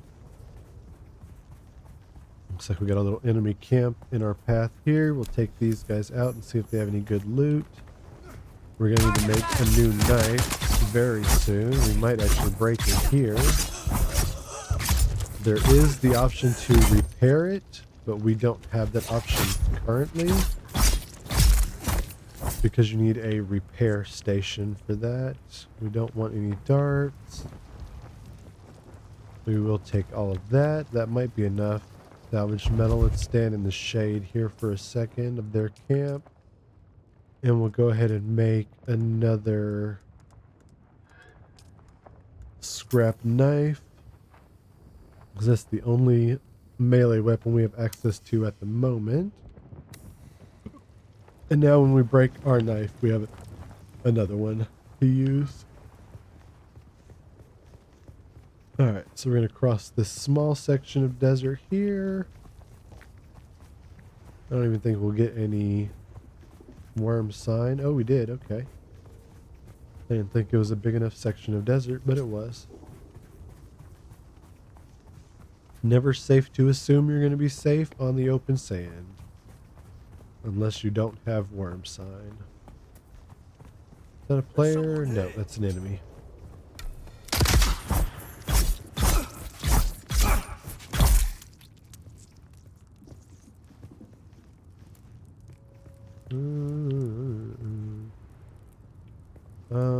should probably stop grabbing everything. We'll just grab the Solaris. Who's that Pokemon? I don't want my inventory to fill up with stuff. Hoppip. Hoppip's cute, but not Gen 1. We'll catch it. We'll try to catch it anyways. And keep moving west here. Once I get to the trading post, I'm going to have to take a short break. So we need to go and check on the baby. Get her a little snack to hold her over until lunchtime. Then make sure her diaper is good. You'll also come across, I just barely saw him over this hill here, enemies out in the open with busted vehicals. These poor guys done broke down. Who's that? And now they're gonna get murdered. Why? Oh, rip. Alright, so our knife broke. Oh shit, I might go down. Yep, alright. We got down. We had the option of self-reviving, and they stabbed us to death. So, that was no good. Found them. Luckily, we have a close-ish checkpoint right here. So you see it's telling us we can respawn at our respawn beacon, which is back here at the checkpoint, which is right here next to the wreck that we passed. Or if we wanted to, we could respawn all the way back at base. We want to respawn as close as possible though, because we need to get back to the loot. There is a timer on the loot from the time you respawn. I want to say you're given 30 minutes to get back to your loot and pick it up before it despawns. But as you can see, we dropped all of our Solaris is gone, and you drop a portion of your resources, and your gear also loses some durability, I believe. Give me 1 second, folks.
Alright.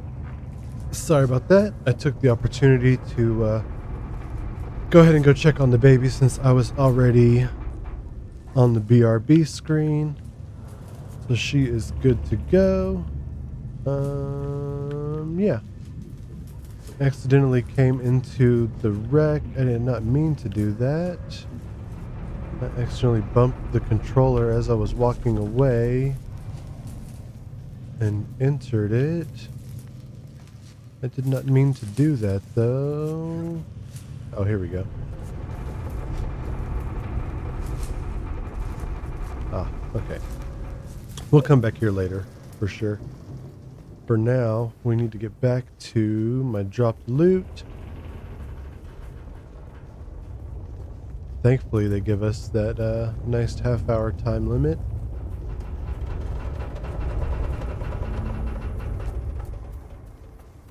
And the sun set while I was gone, so no need to worry about the sun right now. Also a plus, for sure. We got Sardaukar over there and over there. And keep an eye on them, make sure we don't get too close.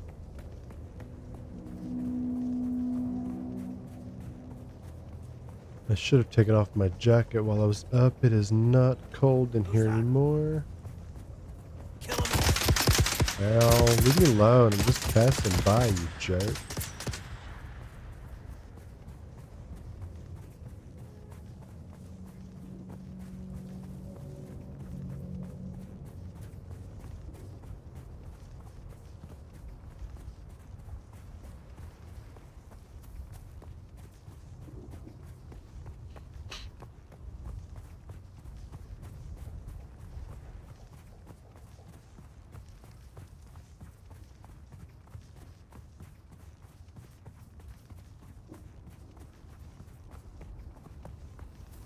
And get back to our body, retrieve our loot, and then continue on our way to the trade post.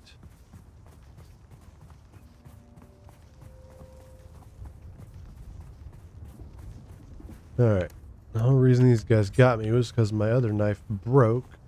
I totally forgot that it was about to break. But we got a new one now, so you guys are stuck.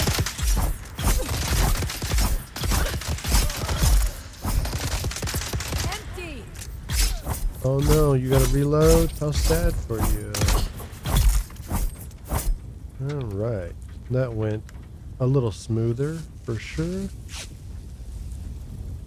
Alright, as I was saying before, out in the wild, you'll come across these guys in a busted vehicle. They had one whole Solari there. That's too funny. It's usually a bike.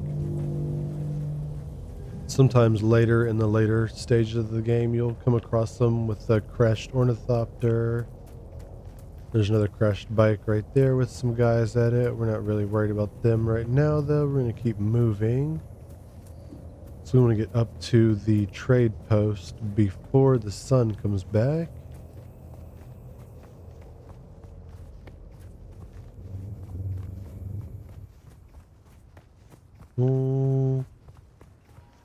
I think we might be going the wrong way. Who's that I think that's Pokemon? leading up to an enemy outpost. We don't want to go up there. New Pokemon, Murkrow. We like Murkrow. He's not Gen 1, but he's definitely a Pokemon that I like. So I think we'll go ahead and throw a ball. Oh, you can see the trading post there in the distance.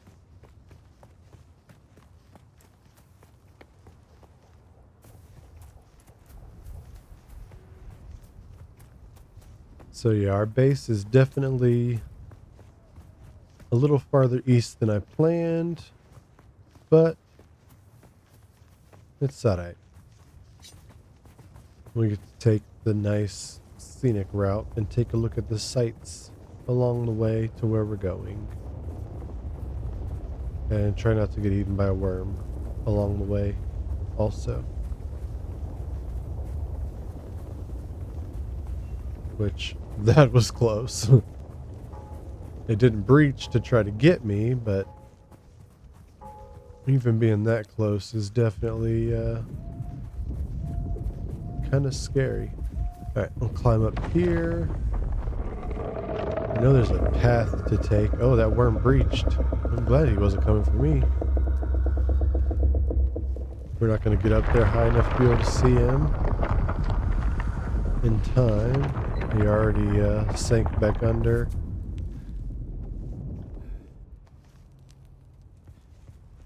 That's something else that you will come to learn the longer you play, is that you can listen to the sounds that they make and know like when they're diving under and stuff, so that you don't have to actually watch what they're doing. And there's actually a couple different animations that they have when they do breach. Sometimes they breach and almost immediately dive again to come after you. Sometimes they breach and do a little thing above the ground before they come after you. What am I stuck on right here? Game. Quit playing around.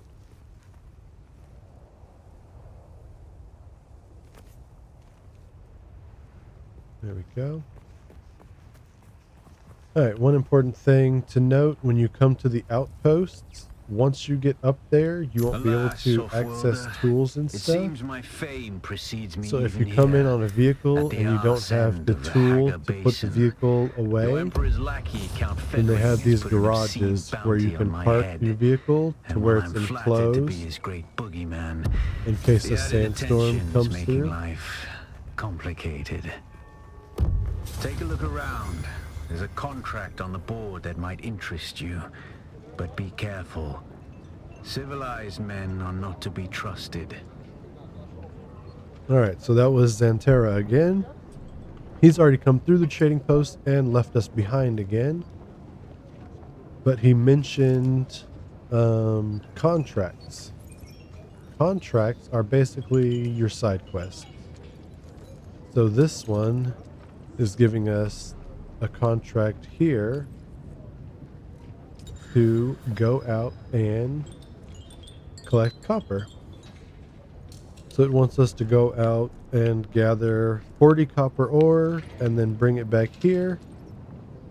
It's going to give us a unique tool as a reward, along with 1500 Solaris and 150 experience. So now you see on the left side there above my camera, we're tracking the main story quest, which is a touch of civilization, and then a contract, which is copper required. This little symbol here is letting you know that this person is a vendor, so we're going to talk to this guy. Stop. I know the face of every sand-sucking bandit, scavenger, and merc from here to Harco, and I don't recognize you. Because I'm not any of those so things. Perhaps you'll give us the courtesy of who you are, and while you're at it, why our airspace is crawling with Sadukar. How are we going to play this? Let's keep our business to ourselves. A talker, eh? Well, the rules at Griffin's Reach are simple. You pay up front and don't cause trouble, or we'll toss you into the storms. Good? Sure, that's good. Name's Mir. I do the trading and the talking. My silent partner here does the fighting.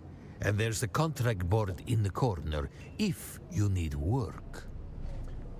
Alright, you can come through and do all these other options, but we're on limited time with the beta here, so we're just going to move forward. Alright, so here we have our first unique schematic. Actually, no, first we're going to sell things, so we don't want this pistol. We need to keep our blood bags. We don't need these binoculars. And get rid of this old gear.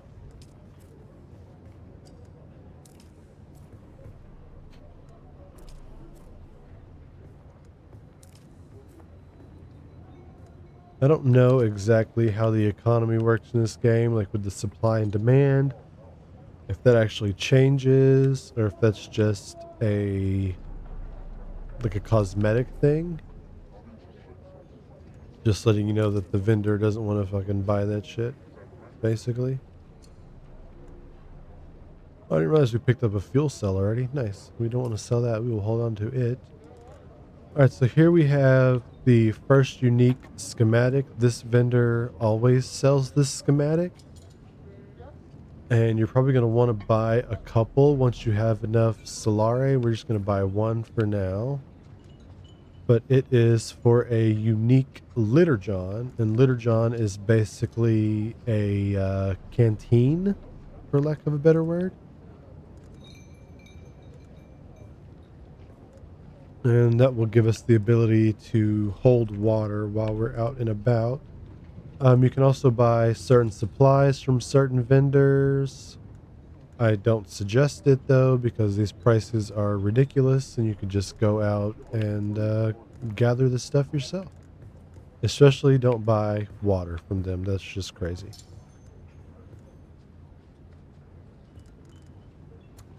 But yeah, so we picked up that schematic. I don't think you can use the schematics while at a trading post. Why can't I open my inventory?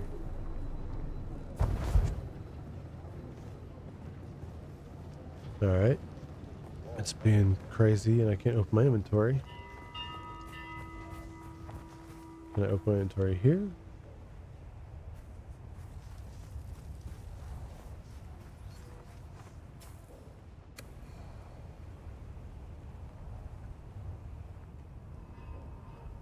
Huh.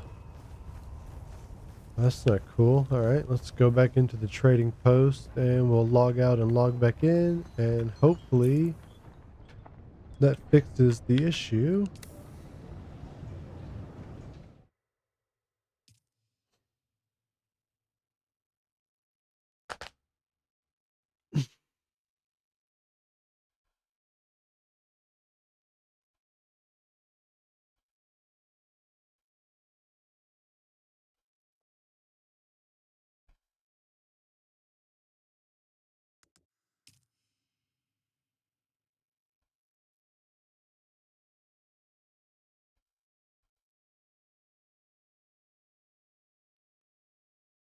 Alright, hopefully that did it.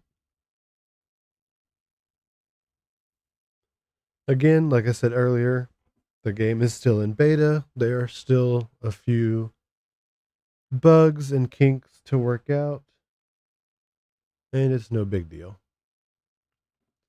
Nothing to get overly upset about.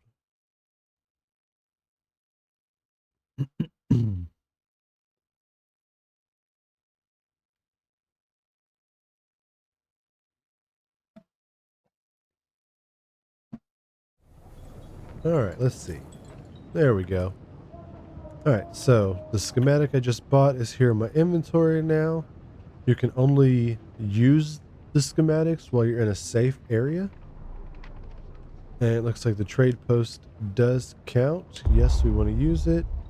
So now over here in the research under the uniques tab, we have one blueprint for a Hajara Litterjohn Mark 1.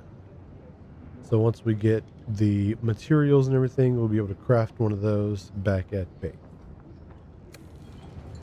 For now, we're going to go ahead and do the contract we picked up. So we need some copper ore. Did I come across any on my way up here? I did not.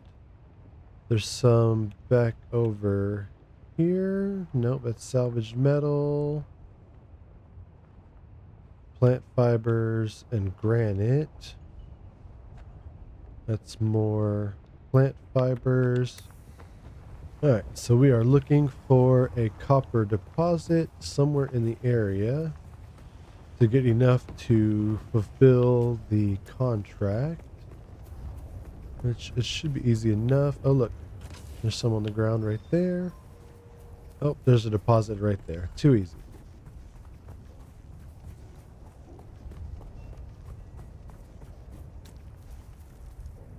Alright, so cut array.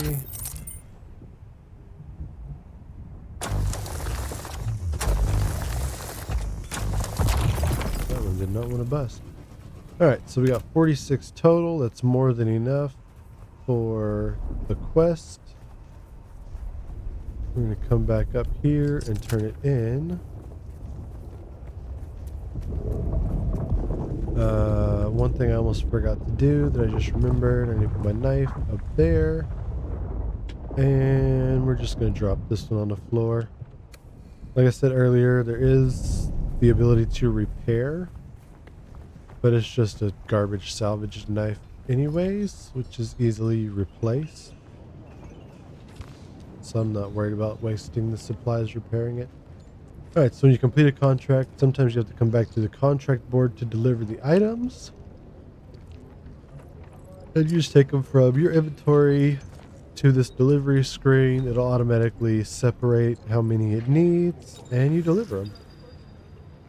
So it's been delivered, confirm, and every now and then it might have you contact the client, but this one did not have us do that. Alright, so there's another one available. For this one, we need to go to the wreck of the Alcyon, acquire a Holtzman amplifier, and then deliver it back here You're to going the to trade find, post. Offworlder, that Arrakis is a planet of unique opportunity. No former prisoner would ever have access to the military technology of the great houses. But with the war, chaos reigns. Ships crash and are shot down, sometimes spilling military-grade materials onto the sands. The Fremen know the ways of the desert and how to do a lot with very little. The Imperium, on the other hand, have infinite resources and the production capacity of countless worlds. Plunder them, Offworlder. There is a shipwreck near here. Slip inside and claim your share of the spoils. Alright, so our next objective is to head to that shipwreck we looked at earlier on the map. Real quick, while we're here though, I wanted to show you. You see this guy with the little light above his head? This is one of the trainers. Look at the way you stand. So we already No discipline, no have confidence. access to I've killed 1,000 like you on the the battlefield. Bene Gesserit abilities. And now here we have the Swordsmaster. Oh, this is the first option we have. So because of the background choices we made, like our planet and how we're a citizen and stuff, we have the honorable option here, which I believe comes from being an Atreides. So we can choose to say the honorable thing. My little old world honor and chivalry. I respect that. We might not make the difference of you surviving a war-torn battlefield, but I respect that. And But you don't get different despair. responses Salvation is at depending. hand. I can show you how to fight. I can teach you how to kill. And it will only cost you a little pain. So we're going to Then go ahead listen and learn closely. from this guy. During the Battle of Arrakeen, I was drugged and kept out of it by a group of conspirators. For the sake of my honor, I have spent the last 8 years tracking down and destroying them. Who's that Pokemon? Who knows how the Battle of Arrakeen would have turned out if I hadn't been kept away. And now, I have reason to believe the conspirators are nearby. Track them down, kill them. My thirst for vengeance has been slaked by 1,000 flasks of cheap beer, but it is still my price for training. Alright, and as you can see, before you can receive training, they want you to do a quest for them, of course. So for this one, we are going to go out and get some revenge on this guy's behalf. Do this for me, and I'll set your feet on the path of the trooper. Ah, this is the trooper, okay. I thought it might be the Swordmaster.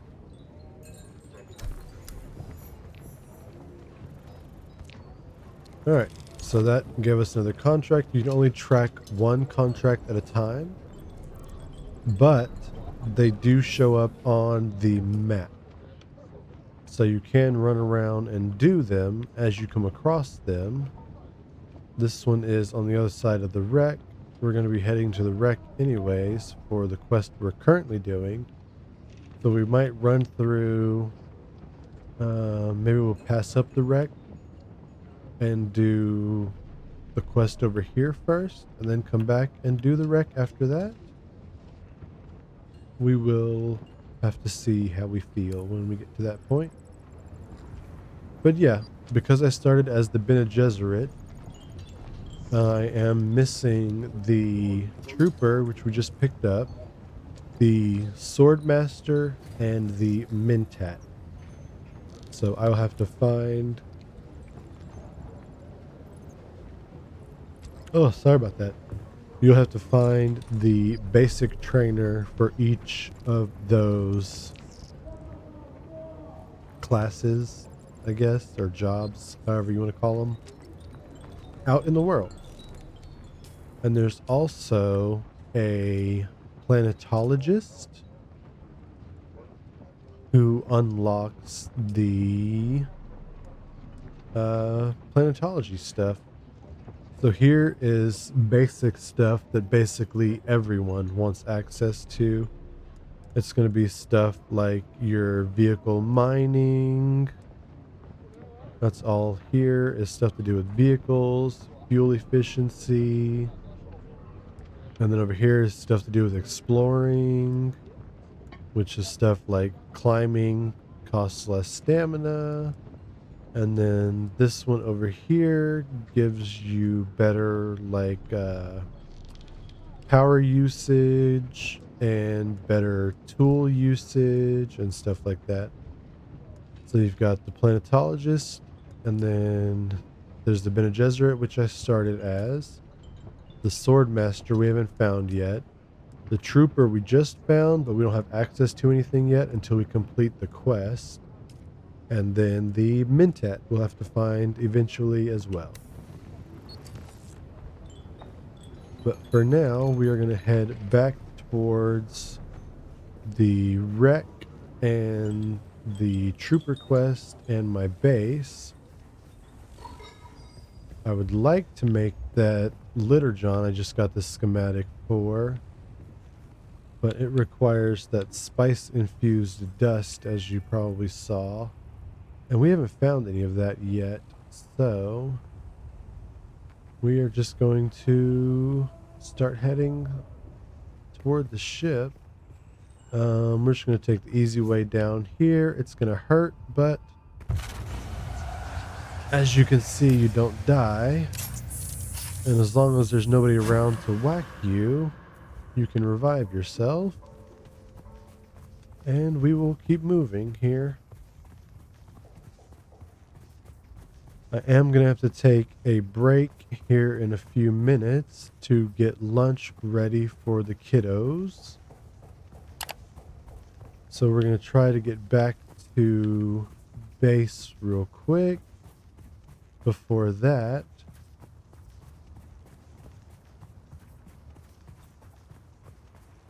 it is going to be like a 15 to 20 minute long break. So I think I may actually have to end stream at that point, and then we'll restart the stream again after lunch.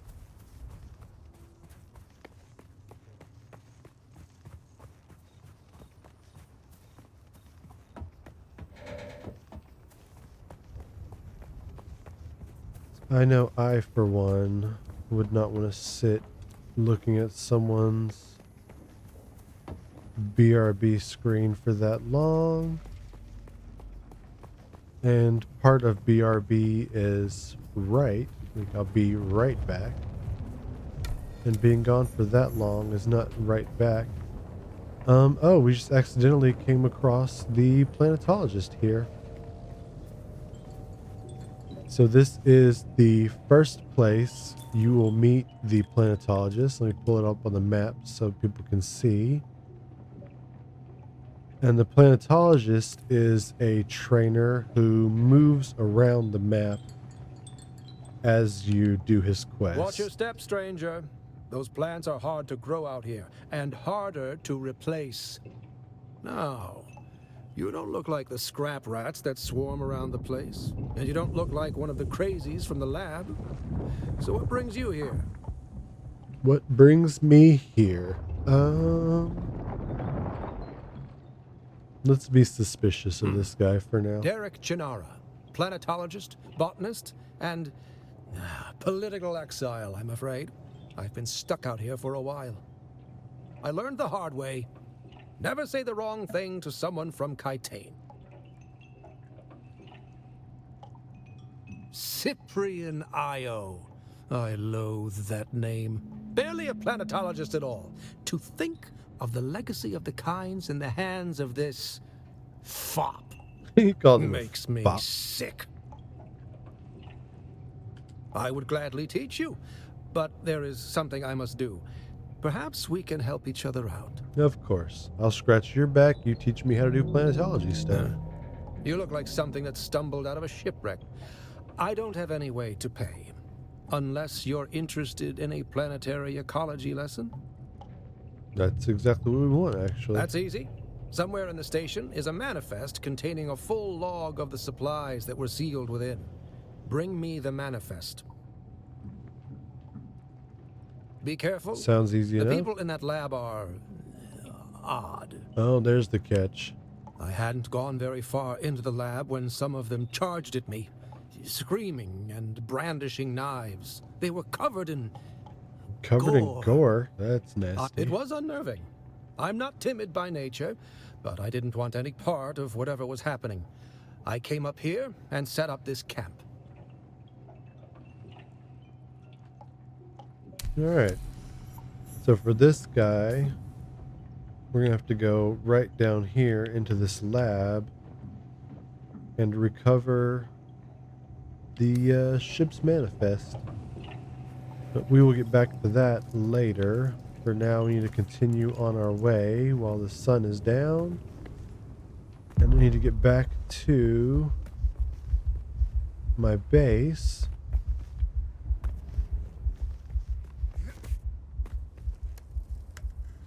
Slap a band-aid on, it's fine.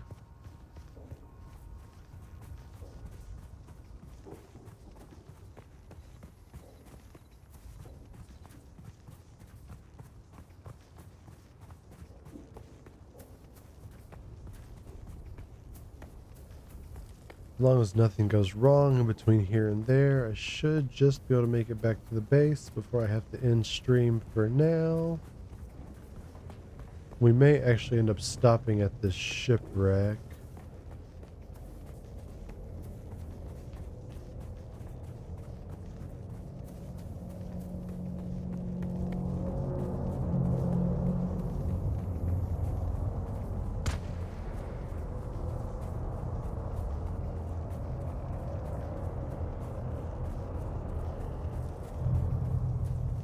That guy was kind of crazy, taking the long route across the open desert like that.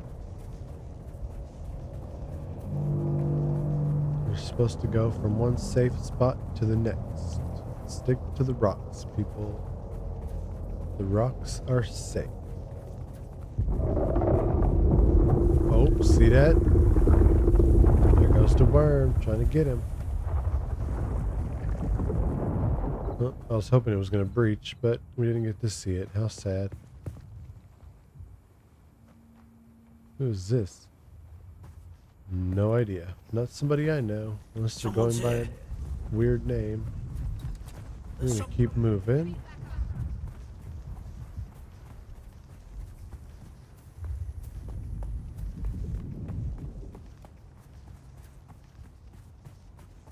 One thing to be aware of, these shipwrecks are PvP areas.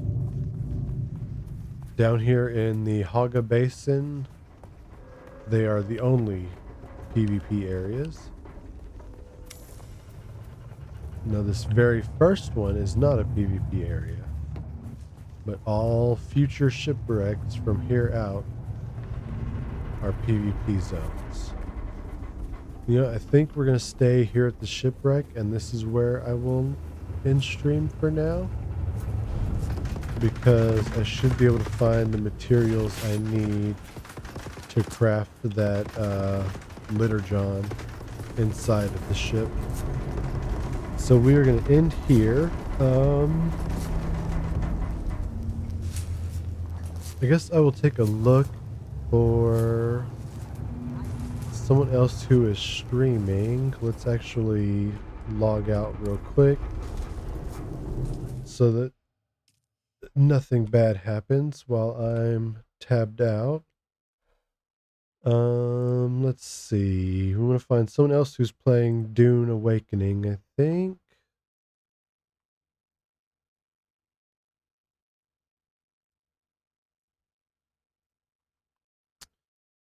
Let's see.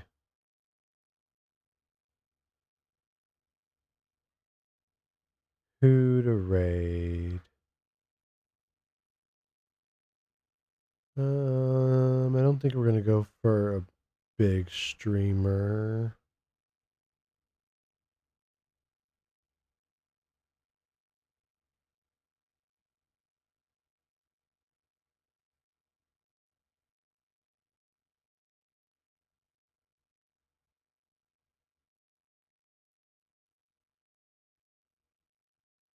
Let's see.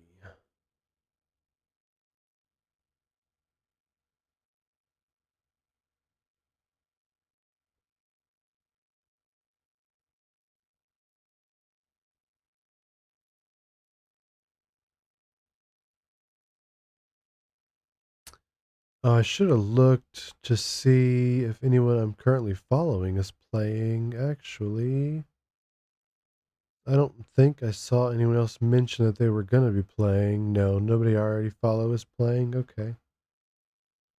Um,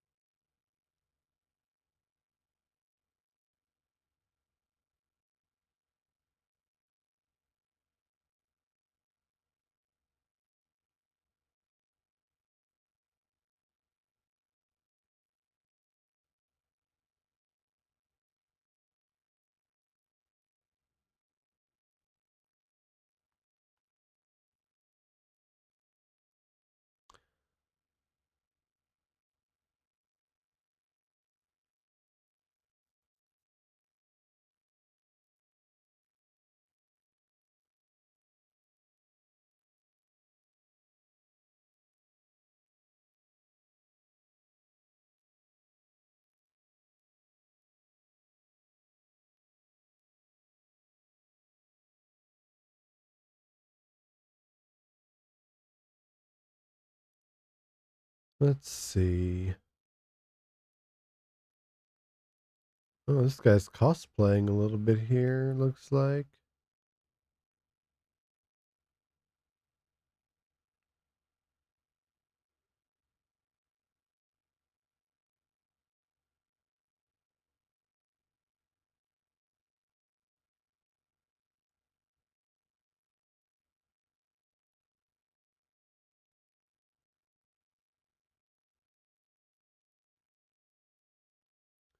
Um,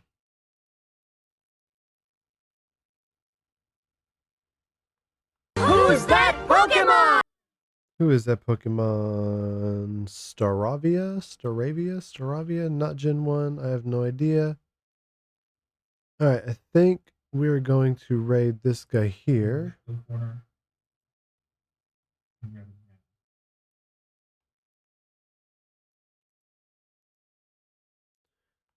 Alright.